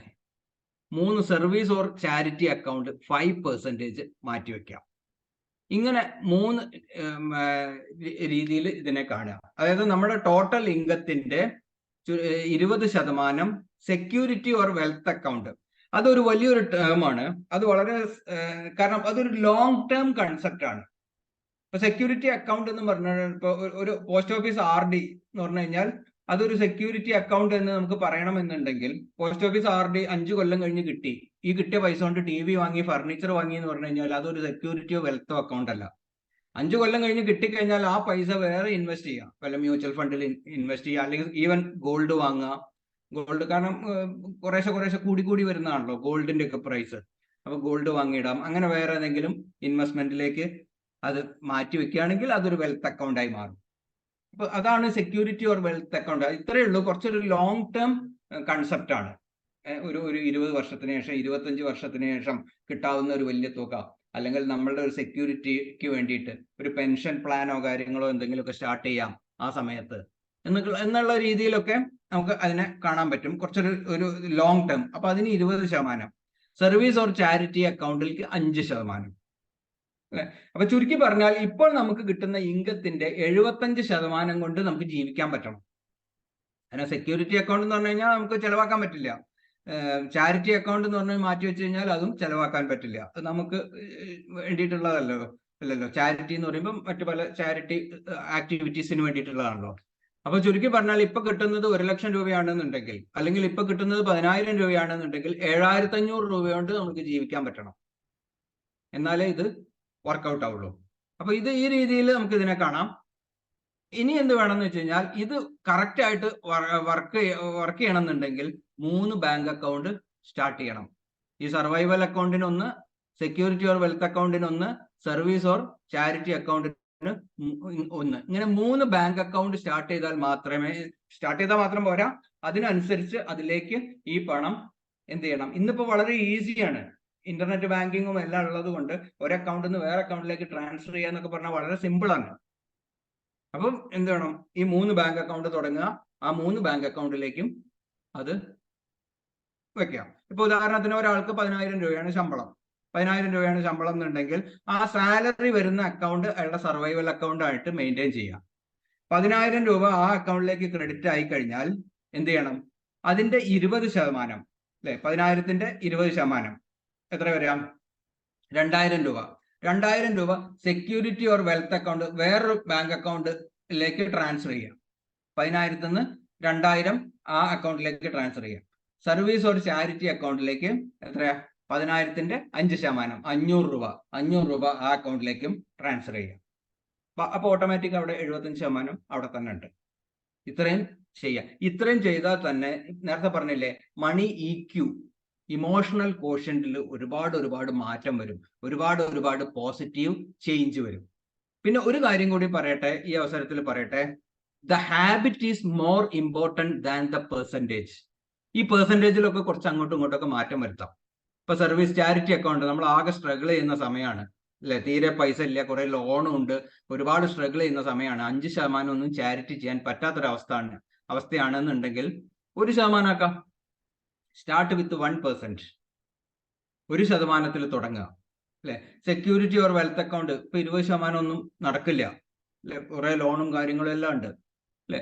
അപ്പൊ അതിനെന്ത് ചെയ്യാം, അത് 10% ആക്കാം. 10% ആക്കി കഴിഞ്ഞ് ഈ സർവൈവൽ അക്കൗണ്ട് വേണമെങ്കിൽ 85% ആക്കാം. ആ 10% ഇങ്ങോട്ട് ഇട്ട് കഴിഞ്ഞാൽ 85%. അപ്പൊ നമുക്ക് 85% വെച്ച് തന്നെ ജീവിക്കാം. Okay, so this is very very important. 2 കാര്യങ്ങളാണ്. Anything connected with 1 is dangerous. Example, 1 source of income. ഒരു സോഴ്സേ ഉള്ളൂ എനിക്ക് ഇൻകം എന്നുണ്ടെങ്കിൽ അത് ഡേഞ്ചറസ് ആണ്. ഈ ഇൻകം നിന്ന് കഴിഞ്ഞാൽ എനിക്ക് ആകെ കൺഫ്യൂഷനായി.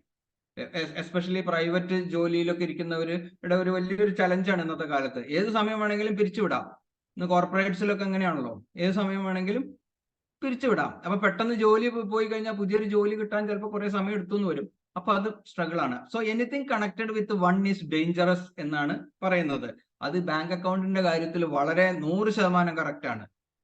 കാരണം എല്ലാം കൂടെ ഒരൊറ്റ ബാങ്ക് അക്കൗണ്ടിൽ കിടന്നു കഴിഞ്ഞാൽ നമ്മൾ ആകെ കൺഫ്യൂസ്ഡ് ആവും. ഇത് എങ്ങനെയാണ്, ഇപ്പൊ പെട്ടെന്ന് ഒരാൾ ഒരു അത്യാവശ്യത്തിന് ഒരു ചാരിറ്റി, നമ്മുടെ വളരെ വേണ്ടപ്പെട്ട ഒരാൾ സീരിയസ് ആണ്, എന്തെങ്കിലും ആയി ഹോസ്പിറ്റലൈസ് ചെയ്തു,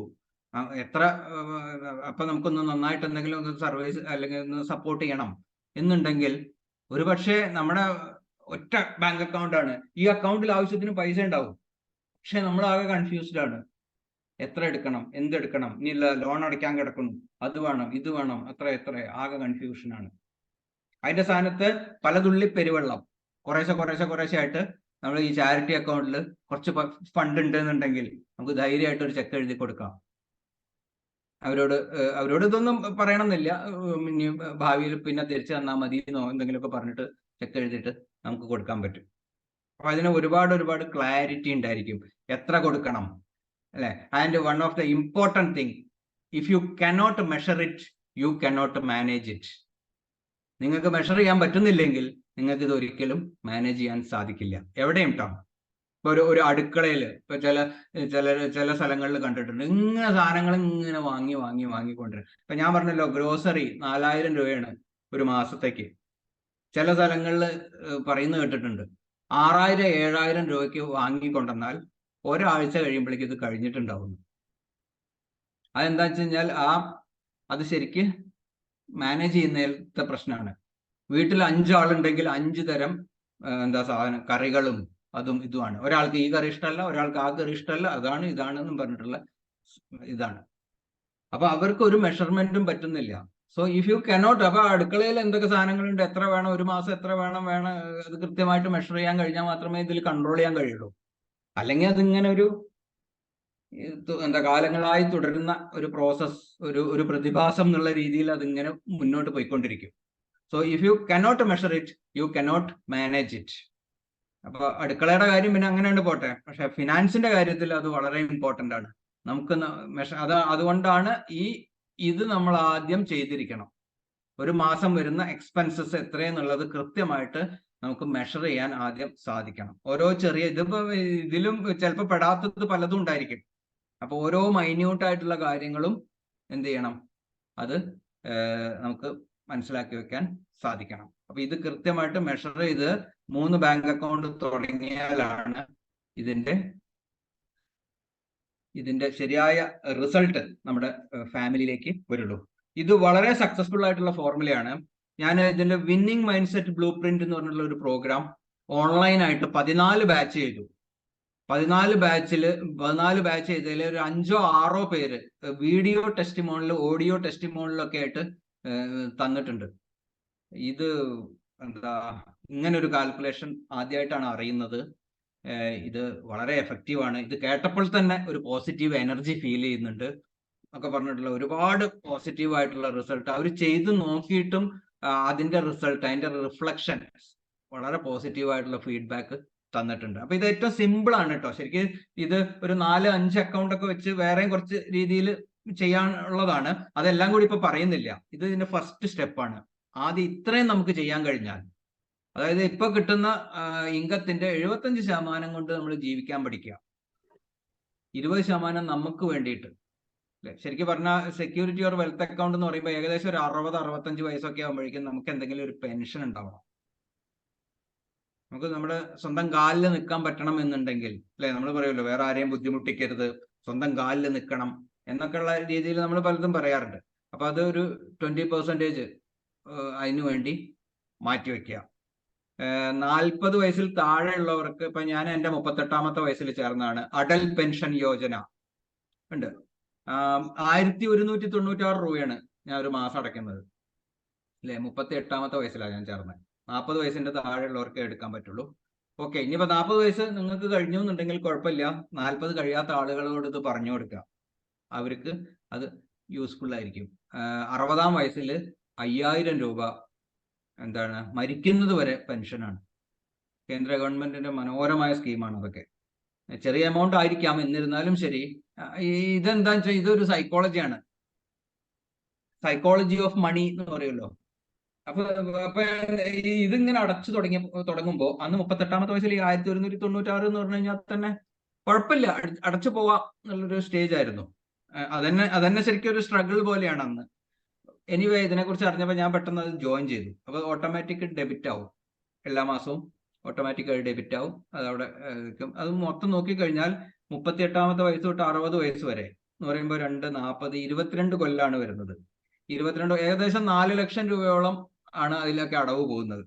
പക്ഷെ മനസ്സിലാക്കുക, ജീവിതകാലം മുഴുവൻ 5000 രൂപ വെച്ച് തരികയാണ്. മാസം 5000 രൂപ വെച്ച് നമ്മുടെ അക്കൗണ്ടിലേക്ക് ക്രെഡിറ്റ് ആവുകയാണ്.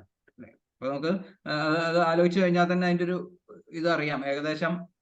അപ്പൊ ഒരു വർഷം എത്ര, 12×5 60,000 രൂപ. 10 വർഷം കൊണ്ട് തന്നെ 6 ലക്ഷത്തിലധികം തിരിച്ചു കിട്ടുകയാണ്. 10 വർഷം ചെയ്യും. അപ്പൊ ഒരു 70 വയസ്സ് പ്രായമുള്ള ഒരാൾക്ക് തന്നെ അതിന്റെ എത്ര, 6 ലക്ഷമാണ്. 4 ലക്ഷത്തിന് താഴെ നമ്മൾ അടയ്ക്കുന്നുള്ളൂ. അത് എത്രയോ പ്രോഫിറ്റബിൾ ആണ്. ഞാൻ ഒരു എക്സാമ്പിൾ പറഞ്ഞു എന്നേ ഉള്ളൂ. ഇതൊന്നും ഇല്ലെങ്കിലും ശരി, നമുക്ക് നമ്മളുടേതായ രീതിയിൽ സ്റ്റാർട്ട് ചെയ്യാം. മ്യൂച്വൽ ഫണ്ടുകളുണ്ട്, സിസ്റ്റമാറ്റിക് ഇൻവെസ്റ്റ്മെന്റ് പ്ലാനുകളൊക്കെ ഉണ്ട്. അതൊക്കെ ലോങ് ടേമിലായിട്ട് അത് ഇൻവെസ്റ്റ് ചെയ്തിടുക. നമ്മളുടെ കാര്യം ശ്രദ്ധിക്കുക എന്നുള്ളത് വളരെ ഇമ്പോർട്ടൻ്റ് ആണ്. അതാണ് ഈ സെക്യൂരിറ്റി ഓർ വെൽത്ത് അക്കൗണ്ട് എന്നുള്ളതുകൊണ്ട് ഉദ്ദേശിക്കുന്നത്. പിന്നെ 5% ചാരിറ്റി, അല്ലെ, നമ്മൾ മാത്രം എന്നുള്ള രീതിയിലല്ലാതെ എന്ത് ചെയ്യാം, നമ്മളുടെ കാര്യം സേഫ് ആയി കഴിഞ്ഞാൽ തീർച്ചയായിട്ടും നമുക്ക് കുറച്ച് ഒരു 5% ചാരിറ്റി കൊടുക്കുന്നതിന് എന്താ, അല്ലെ. ഈവൻ 5% സ്റ്റാർട്ട് ചെയ്യാൻ ബുദ്ധിമുട്ടാണെന്നുണ്ടെങ്കിൽ you can start with 1% or 2%. 1-2% നിങ്ങൾ കംഫർട്ടബിൾ ആയിട്ടുള്ള ഒരു പെർസെൻറ്റേജ് തീരുമാനിക്കുക. ഒരു അക്കൗണ്ട് തുടങ്ങുക, ആ അക്കൗണ്ടിലേക്ക് എല്ലാ മാസം ഏത് ഇൻകം വന്നാലും, ഇനി ഒന്നിൽ കൂടുതൽ ഇൻകം ഉണ്ടെങ്കിൽ ശരി, ആ ഇൻകം ഇപ്പൊ 2% ആണ്, 2% ആണ് ചാരിറ്റി ഉദ്ദേശിച്ചത് ഉണ്ടെങ്കിൽ എന്തെങ്കിലും ഒരു ഇൻകം വന്നു, ഓക്കെ, അതിന്റെ 2% അതിലേക്ക് മാറ്റിയിടുക. അങ്ങനെ again I M telling you 3 കാര്യങ്ങളാണ് പറഞ്ഞത് അല്ലേ. ഒന്ന്, anything connected with 1 is dangerous. So if you are operating with 1 single or 1 bank account, it is dangerous ആണ്. അത് ഒരിക്കലും ഫിനാൻഷ്യൽ മാനേജ്മെന്റ് പ്രോപ്പർ ആയിരിക്കില്ല. ഇതൊക്കെ കേട്ട് കഴിഞ്ഞാൽ അത് നമുക്ക് ചെയ്യാൻ പറ്റും, അങ്ങനെ ഒറ്റ ബാങ്ക് അക്കൗണ്ടിന്റെ ഒന്നും ആവശ്യമില്ല എന്ന് ആണ് ചിന്തിക്കുന്നതെന്നുണ്ടെങ്കിൽ, I'm sorry my dear friends, this is not going to work. 3 bank account compulsory ആണ്. 3 ബാങ്ക് അക്കൗണ്ട് കമ്പൽസറി ആണ്. അതില് ഈ മെയിൻ അക്കൗണ്ടിലേക്ക് വരുന്ന ഇൻകം അപ്പൊ തന്നെ ആ സ്പോട്ടിൽ തന്നെ എന്ത് ചെയ്യണം, മറ്റുള്ള അക്കൗണ്ടിലേക്ക്. ഇപ്പൊ ഞാനൊക്കെ അങ്ങനെയാണ് ചെയ്യുന്നത്. കാരണം നമുക്കൊരു ഫിക്സഡ് ഇൻകം അല്ല, ഒരു ഫ്രീലാൻസ് ട്രെയിനർ ആണല്ലോ. ഓരോ സ്ഥലത്ത് പോയി ട്രെയിനിങ് കഴിഞ്ഞ് ആ എമൗണ്ട് കിട്ടിക്കഴിഞ്ഞാൽ ഉടനെ മറ്റ് അക്കൗണ്ടുകളിലേക്ക് അത് ഉടനെ അപ്പൊ തന്നെ ചെയ്യും അല്ലെ. പിന്നെ പെർസെൻറ്റേജ് ആ സാഹചര്യത്തിനനുസരിച്ച് നമുക്ക് മാറ്റാം. ചാരിറ്റി 5% തന്നെ ഇടാം, ഈ ബാക്കിയുള്ളതൊക്കെ അങ്ങോട്ടും ഇങ്ങോട്ടൊക്കെ മാറ്റാം. ചിലപ്പോൾ ബിസിനസ്സിന് കൂടുതൽ ആവശ്യം വേണ്ടി വന്നു എന്നുണ്ടെങ്കിൽ ചിലപ്പോൾ അതിനു വേണ്ടി മാറ്റി വെച്ചു എന്ന് വരും. ചാരിറ്റി ഫിക്സഡ് ആണ്, അത് 5% ആണെങ്കിൽ 5% തന്നെ. അതിലേക്ക് ഒരു അതിനെ റോൾ ചെയ്യാൻ നിൽക്കരുത്. അത് ചാരിറ്റിക്ക് വേണ്ടിയിട്ടുള്ളതാണ് എന്നുള്ള രീതിയിൽ കാണാൻ കഴിഞ്ഞാൽ തീർച്ചയായിട്ടും അത് വളരെ ഒരു പോസിറ്റീവ് എനർജി നമ്മളിലേക്ക് കൊണ്ടുവരും എന്നുള്ള കാര്യത്തിൽ യാതൊരു തർക്കവും വേണ്ട. കാരണം ഇത് പരീക്ഷിച്ചിട്ടുള്ളതാണ്. എൻ്റെ ജീവിതത്തിലും ഇത് ഒരുപാട് പോസിറ്റീവായിട്ട് റിഫ്ലക്ട് ചെയ്തിട്ടുണ്ട്. മാത്രമല്ല, ഞാൻ പല ബാച്ചുകളിൽ പറഞ്ഞപ്പോൾ അവരുടെ ഫീഡ്ബാക്കിൽ നിന്നും ആ ഫീഡ്ബാക്ക് വേണമെങ്കിൽ ഞാൻ ഷെയർ ചെയ്യാം കേട്ടോ. ആ ലിങ്ക്, കുറച്ച് വീഡിയോസ് ആണ്, ചിലത് വീഡിയോ ഉണ്ട്, ചിലത് ഓഡിയോ ഉണ്ട്, അങ്ങനെ കേട്ട ഉള്ള ലിങ്കുകളുണ്ട്, അത് ഷെയർ ചെയ്യാം. ഓക്കെ, ഇനി നമ്മൾ അടുത്തത് പോകുന്നത് എന്താ വെച്ചാൽ, ഇതിൻ്റെ ഒക്കെ റിഫ്ലക്ഷൻ സെൽഫ് ഡിസ്കവറിയിലേക്കാണ്.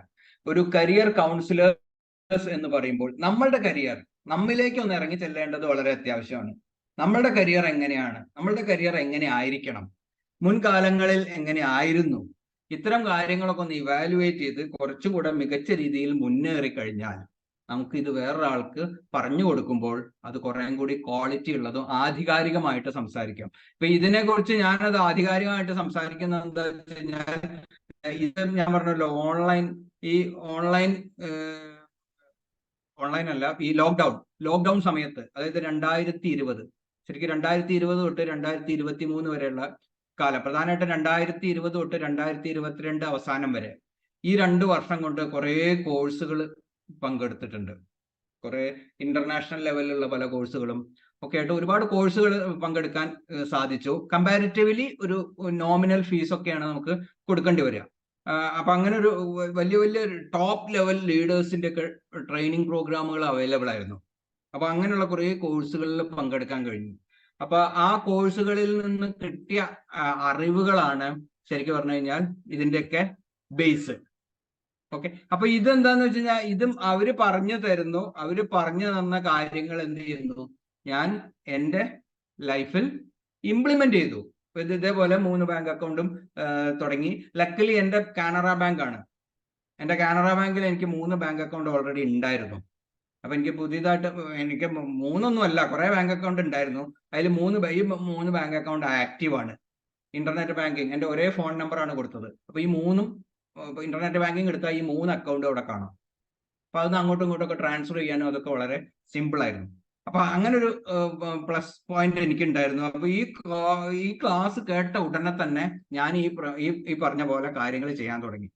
അത് ചെയ്ത് തുടങ്ങുമ്പോഴാണ് നമുക്കിത് മനസ്സിലാക്കാൻ പറ്റുന്നത്, അതിൻ്റെ ഒരു പ്രാധാന്യവും ലൈഫിൽ ഉണ്ടാക്കി തരുന്ന ഒരു ഇമ്പാക്റ്റും. മാത്രമല്ല, ഒരു വളരെ കോൺഫിഡൻ്റ് ആവും. റിലേഷൻഷിപ്പ് വിത്ത് മണി അതൊക്കെ വളരെ പോസിറ്റീവ് ആവും. പണത്തോടുള്ള ഒരു സമീപനം, പണത്തോടുള്ള ഒരു റിലേഷൻഷിപ്പ്, ഇത്തരം ഘടകങ്ങളെല്ലാം തന്നെ വളരെ പോസിറ്റീവായിട്ട് മാറുന്നതായിട്ട് കാണാൻ സാധിക്കും.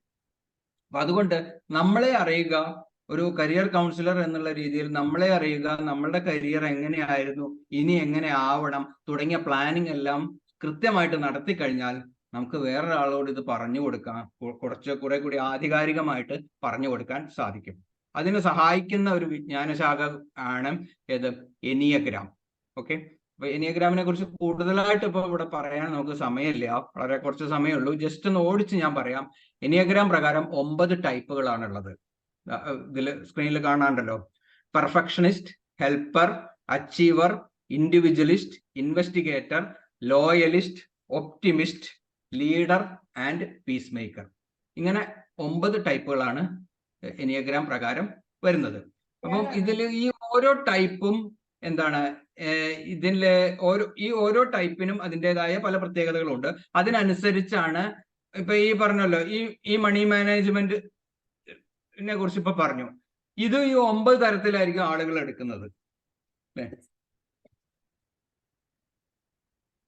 9 രീതിയിലായിരിക്കും ആളുകൾ അതിനെ ഇന്റർപ്രേറ്റ് ചെയ്യുന്നത്. അപ്പൊ ഞാൻ ജസ്റ്റ് ജനറൽ ആയിട്ട് ഉള്ള കുറച്ച് ക്യാരക്ടറിസ്റ്റിക്സ് ഒന്ന് ഓടിച്ച് പറയാം. പെർഫെക്ഷനിസ്റ്റ് എന്ന് പറയുമ്പോൾ അവർ പെർഫെക്ഷൻ ഇഷ്ടപ്പെടുന്നവരാണ്. ഡിസിപ്ലിന് വളരെ പ്രാധാന്യം കൊടുക്കുന്നുണ്ട്. കൃത്യത, സമയത്തിനെത്തുക, അല്ലെ? ഒരു പ്രോഗ്രാം സമയത്തിന് തുടങ്ങുക, അതേപോലെ തന്നെ അത്തരം ഡിസിപ്ലിൻ നമുക്ക് പലപ്പോഴും കാണാം, സ്കൂളുകളിലൊക്കെ കാണാം. ചില ഹെഡ് മാഷ്, HM, അതേപോലെ തന്നെ പ്രിൻസിപ്പൾ, ഈ ഒരു ഗ്രേഡിലുള്ളവരൊക്കെ പലപ്പോഴും പെർഫെക്ഷനിസ്റ്റ് ആവാൻ ഉള്ള സാധ്യത കൂടുതലാണ്. ഒരു ഡിസിപ്ലിൻഡ് ആയിരിക്കണം, എല്ലാവരും ഇരിക്കണം. അതേപോലെ തന്നെ ചില മാഷുമാർ എങ്ങനെയാണ്, ഈ വരാന്തയിൽ കൂടെ അങ്ങ് പോയാൽ തന്നെ ആ ക്ലാസ് റൂം അങ്ങ് സൈലന്റ് ആവും. അപ്പൊ അതൊക്കെയാണ് ഈ പെർഫെക്ഷനിസ്റ്റിന്റെ പ്രത്യേകത. രണ്ടാമത് ഹെൽപ്പറാണ്. ഹെൽപ്പറുടെ പ്രത്യേകത പേര് പോലെ തന്നെ അവര് സഹായികൾ, പരോപകാരികൾ എന്നൊക്കെ അവരെ പറയും. പലപ്പോഴും അവരുടെ കാര്യം മറന്ന് മറ്റുള്ളവരുടെ കാര്യങ്ങൾക്ക് വേണ്ടി നടക്കുന്നവരാണ് ഇവര്. സ്വന്തം കാര്യത്തിന് വലിയ പ്രാധാന്യം കൊടുക്കില്ല, മറ്റുള്ളവരുടെ കാര്യങ്ങളിലാണ് ഇവർക്ക് കൂടുതൽ താല്പര്യം. വേറൊരാൾ സ്ട്രഗിൾ ചെയ്യുന്നുണ്ടെങ്കിൽ അവരെ സഹായിക്കുക, അവരാവശ്യപ്പെടാതെയും ഒരുപക്ഷെ പോയി സഹായിക്കും. ഇങ്ങനെയൊക്കെയുള്ള ഒരു മെന്റാലിറ്റി ഉള്ളവരാണ് ടൈപ്പ് 2 ഹെൽപ്പർ എന്ന് പറയുന്നത്, അല്ലെ? 3 അച്ചീവർ, അതിന്റെ ജസ്റ്റ് ഓപ്പോസിറ്റ് ആണ്. സ്വന്തം കാര്യം സിന്ദാബാദ്, അല്ലെ? സ്വന്തം കാര്യം നോക്കിയിട്ടുള്ള സഹായമൊക്കെ മതി, നേട്ടം കൊയ്യുന്നവരാണ്. അവരാണ് ഏത് ഈ അച്ചീവർ എന്ന് പറയുന്ന കാറ്റഗറി. ഓക്കെ. 4 ഇൻഡിവിജ്വലിസ്റ്റ്. ഇൻഡിവിജ്വലിസ്റ്റ് എന്ന് പറഞ്ഞു കഴിഞ്ഞാൽ സ്വന്തം, അതായത് ഈ കവികള്, ഇപ്പൊ പെട്ടെന്ന് പറഞ്ഞു കഴിഞ്ഞാൽ ഈ ഭൂതകാലത്തിൽ ജീവിക്കുന്ന വ്യക്തികൾ എന്ന് പറയാൻ പറ്റും. അവരുടെ ഭൂതം, ഭാവി, വർത്തമാനം, ഇങ്ങനെ 3 കാലങ്ങളാണല്ലോ ഉള്ളത്. അതിൽ ഭൂതകാലങ്ങളിൽ ജീവിക്കുന്നവർ എന്ന് നമുക്ക് ഒന്ന് ജനറലൈസ് ചെയ്ത് പറയാൻ പറ്റും. അവർ ഭൂതകാലത്തിലാണ് എന്താണ് ജീവിക്കുന്നത് എന്ന് നമുക്ക് പറയാൻ കഴിയും. അതായത് പണ്ട് നടന്ന നഷ്ടങ്ങൾ, ദുഃഖങ്ങൾ, പ്രയാസങ്ങൾ, ഇതൊക്കെ ഇങ്ങനെ ആലോചിക്കുക. ഇതൊക്കെ കണ്ണടച്ചിരുന്ന് ആലോചിച്ച് ഒരുപക്ഷെ കണ്ണുനീരൊഴുക്കുന്നുണ്ടാവും. അതിലൊരു സംതൃപ്തി. അങ്ങനെയാണ് ഈ കവിതകളൊക്കെ വരുന്നത്. കവിതകൾ പലതും ദുഃഖസൂചകമാണല്ലോ. അടിപൊളി കവിത അങ്ങനെയല്ലല്ലോ. കവിത പലപ്പോഴും ദുഃഖമാണ് അതിന്റെ പ്രധാന തീം എന്ന് പറയുന്നത്. അപ്പൊ അങ്ങനെ ഒരു ദുഃഖത്തിലൊക്കെ അങ്ങ് വ്യാപരിക്കുന്ന ഒരു പ്രകൃതാണ് ഇവര്. അതായത് നിലവിലുള്ള ലോകം ശരിയല്ല, ഇന്നലകൾ മികച്ചതായിരുന്നു. അതാണ് അവരുടെ പ്രിൻസിപ്പിൾ. ഇന്നലകൾ, കഴിഞ്ഞു പോയ കാലം, ഭൂതകാലം മികച്ചതായിരുന്നു.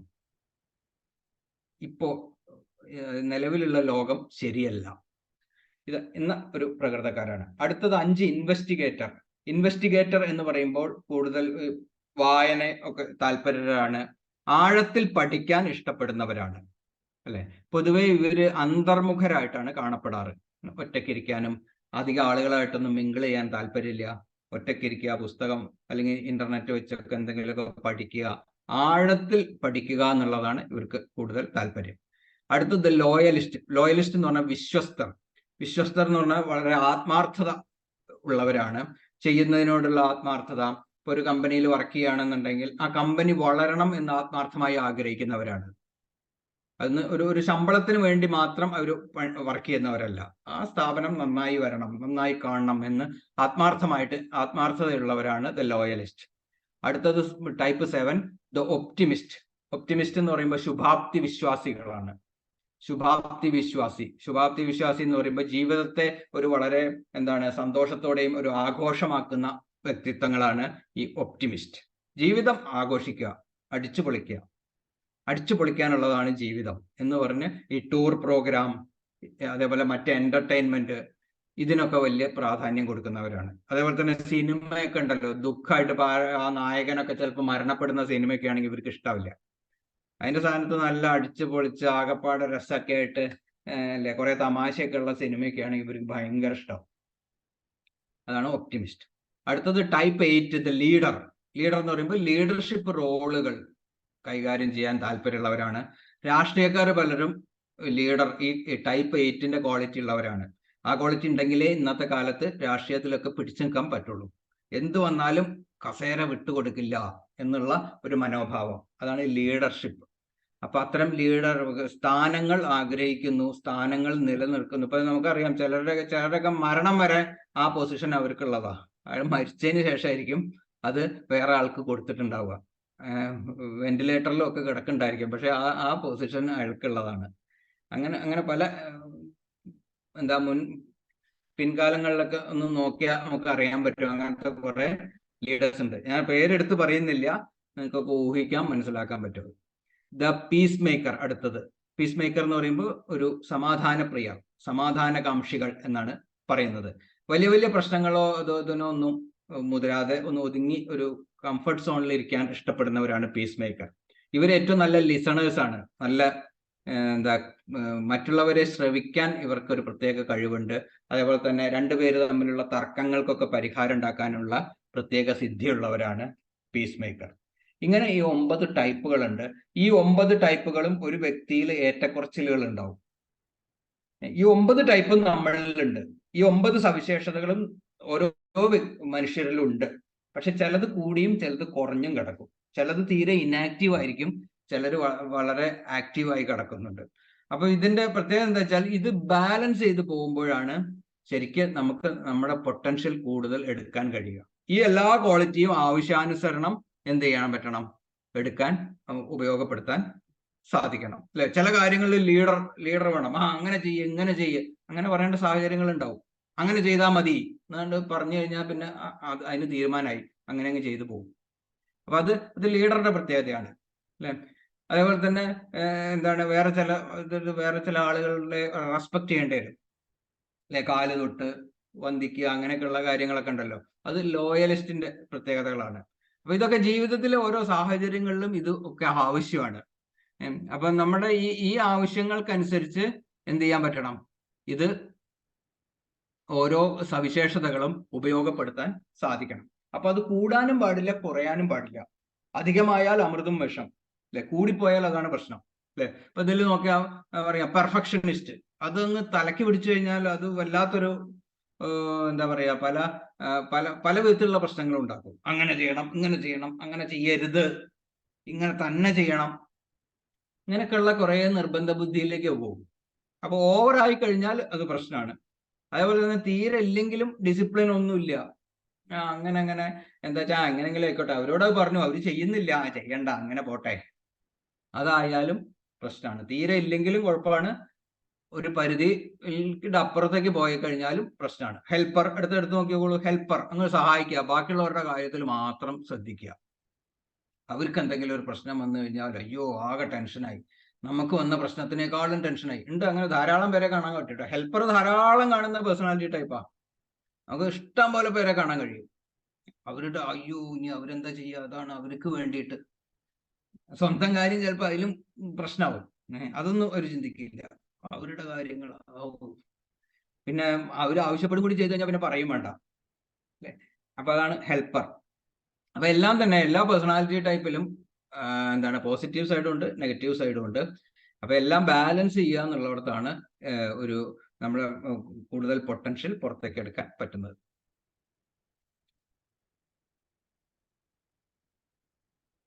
ഓക്കെ, അപ്പൊ ഇത് പഠിച്ചാൽ ഒരു കരിയർ കൗൺസിലേഴ്സ് എന്നുള്ള രീതിയിൽ ഒരു കരിയർ കൗൺസിലേഴ്സിന് എനിയോഗ്രാം പഠിക്കാൻ കഴിഞ്ഞാൽ ഉള്ള അഡ്വാൻറ്റേജസ് ആണ് ഇനി പറയുന്നത്. അണ്ടർസ്റ്റാൻഡിങ് മോട്ടിവേഷൻസ് ആൻഡ് അണ്ടർസ്റ്റാൻഡിങ്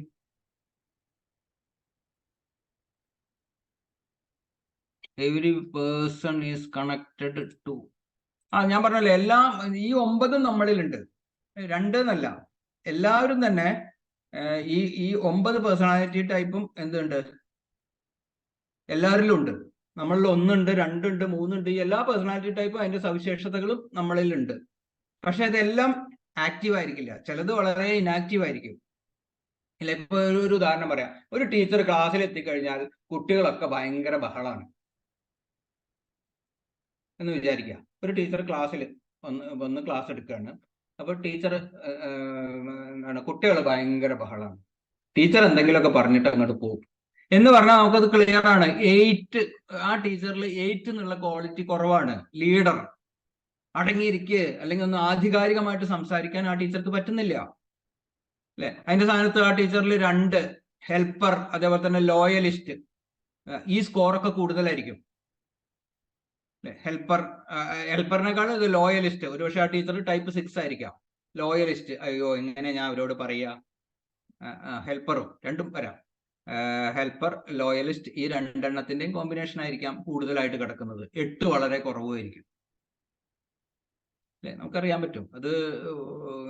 അതിപ്പോ പലപ്പോഴും പല ഇൻസ്റ്റിറ്റ്യൂഷൻസിലും ഇന്നും നേരിടുന്ന ഒരു വലിയ പ്രശ്നമാണ്. കാരണം സീനിയോറിറ്റി അനുസരിച്ചാണ് HM ഒക്കെ ആവുന്നത്. സീനിയർ ആണ്, HM ആവാൻ ഒരു ടെസ്റ്റ് ഉണ്ട്, അത് പാസ്സാവണം. അത് പാസ്സായി കഴിഞ്ഞാൽ സീനിയോറിറ്റി അനുസരിച്ച് HM ആവും.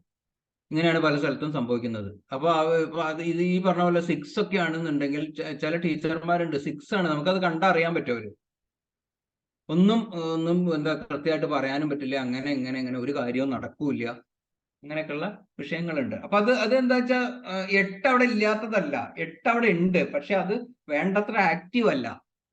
അപ്പൊ നമ്മൾ ഈ 9ന്റെയും ആകത്തൊക്കെയാണ് ചില കാരണങ്ങളാൽ പേഴ്സണാലിറ്റി ഫോം ചെയ്യുന്നത് 6-7 വയസ്സുകളിലാണ്. 6 to 8 ആ പ്രായങ്ങളിലാണ് പേഴ്സണാലിറ്റി ഫോം ചെയ്യുന്നത്. അപ്പൊ അന്ന് ആ ഒരു രീതിയിലുള്ള എന്താ ഈ പറഞ്ഞില്ലേ, ഈ 9ന്റെ സവിശേഷതകൾ എത്രമാത്രം ആ കുട്ടിയിൽ കിട്ടുന്നു എന്നുള്ളതിനനുസരിച്ചാണ് ആ കുട്ടി പിന്നീട് ഉള്ള യാത്ര. അപ്പൊ അതൊരു വലിയ നിർണായക ഘടകമാണ്. അപ്പൊ അണ്ടർസ്റ്റാൻഡിങ് മോട്ടിവേഷൻസ് ആൻഡ് വാല്യൂസ്, ഇത് ഒരു കരിയർ കൗൺസിലേഴ്സ് ഈ എനിയോഗ്രാം പഠിച്ചാലുള്ള അഡ്വാൻറ്റേജസ് ആണ് ഇനി പറയുന്നത്. Enneagram helps individual to uncover their core motivations and values by identifying their dominant personality type. This understanding can provide insights into what drives them in their personal and professional lives. അത് വളരെ പ്രധാനപ്പെട്ടതാണ്. നമ്മുടെ പ്രധാനപ്പെട്ട personality type ഏതാന്നുള്ളത് മനസ്സിലാക്കി കഴിഞ്ഞാൽ ഇത് എങ്ങനെ നമുക്ക് ഉപയോഗപ്പെടുത്താം, നമ്മുടെ പേഴ്സണൽ ആൻഡ് പ്രൊഫഷണൽ ലൈഫ്സിൽ എങ്ങനെ അപ്ലൈ ചെയ്യാം എന്നുള്ളതാണ് ഇതിൽ ഒരു advantage. Identifying strength and weakness, നമ്മൾ പറഞ്ഞല്ലോ സ്ട്രെങ്ത് വീക്ക്നെസ് നമുക്ക് മനസ്സിലാക്കാൻ പറ്റും. നമ്മുടെ പോരായ്മകൾ എന്താണ്, നമ്മുടെ അഡ്വാൻറ്റേജസ് എന്തൊക്കെയാണ് എന്നുള്ളത് വളരെ കൃത്യമായിട്ട് മനസ്സിലാക്കാൻ സഹായിക്കുന്ന ഒരു വിജ്ഞാനശാഖ കൂടിയാണ് enneagram. Navigating stress and challenges, ഇപ്പൊ നേരത്തെ പറഞ്ഞല്ലോ, നേരത്തെ മണി IQ, മണി EQ എന്ന് പറഞ്ഞല്ലോ, അത് ആ കൺസെപ്റ്റ് മനസ്സിലാക്കി ആ 3 ബാങ്ക് അക്കൗണ്ട് തുടങ്ങി മുന്നോട്ട് പോയാൽ തന്നെ നമുക്ക് ഒരുപാട് സ്ട്രെസ് എല്ലാം മാറ്റം വരുത്താൻ പറ്റും. അപ്പൊ അതുപോലെ തന്നെ ഈ എനിയോഗ്രാമിനെ കുറച്ചും കൂടി ആഴത്തിൽ തിരിച്ചറിഞ്ഞു കഴിഞ്ഞാൽ അത് നമുക്ക് കൂടുതൽ എഫക്റ്റീവായിട്ട് ചെയ്യാൻ സാധിക്കും. എൻഹാൻസിങ് ഇന്റർപേഴ്സണൽ റിലേഷൻഷിപ്സ്, തീർച്ചയായിട്ടും ഇത് റിലേഷൻഷിപ്പിന് വളരെ പവർഫുൾ ആണ്. ഒരു ഹസ്ബൻഡും വൈഫും ഈ ഒരു വിജ്ഞാന ഒരു ബേസിക് പഠിച്ചാൽ തന്നെ മതി. ഒരു ബേസിക് 2 ആളും കൂടി ഇരുന്ന് ഇതൊന്ന് പഠിച്ചു കഴിഞ്ഞാൽ തന്നെ ഒരുപാട് മാറ്റം ആ ഫാമിലിയിൽ ഉണ്ടാകും. തീർച്ചയായിട്ടും ആ കുട്ടികളിലും പാരന്റിങ് തുടങ്ങിയ കാര്യങ്ങളിലൊക്കെ ഇത് ഒരുപാട് ഹെൽപ്ഫുൾ ആണ്. സെറ്റിംഗ് കരിയർ ഗോൾസ്, ഇതാണ് വളരെ പവർഫുൾ ആയിട്ടുള്ള ഒരു സംഭവമാണ്. ഇത് ഞാൻ എൻ്റെ ഒരു എക്സാമ്പിൾ പറഞ്ഞുതരാം.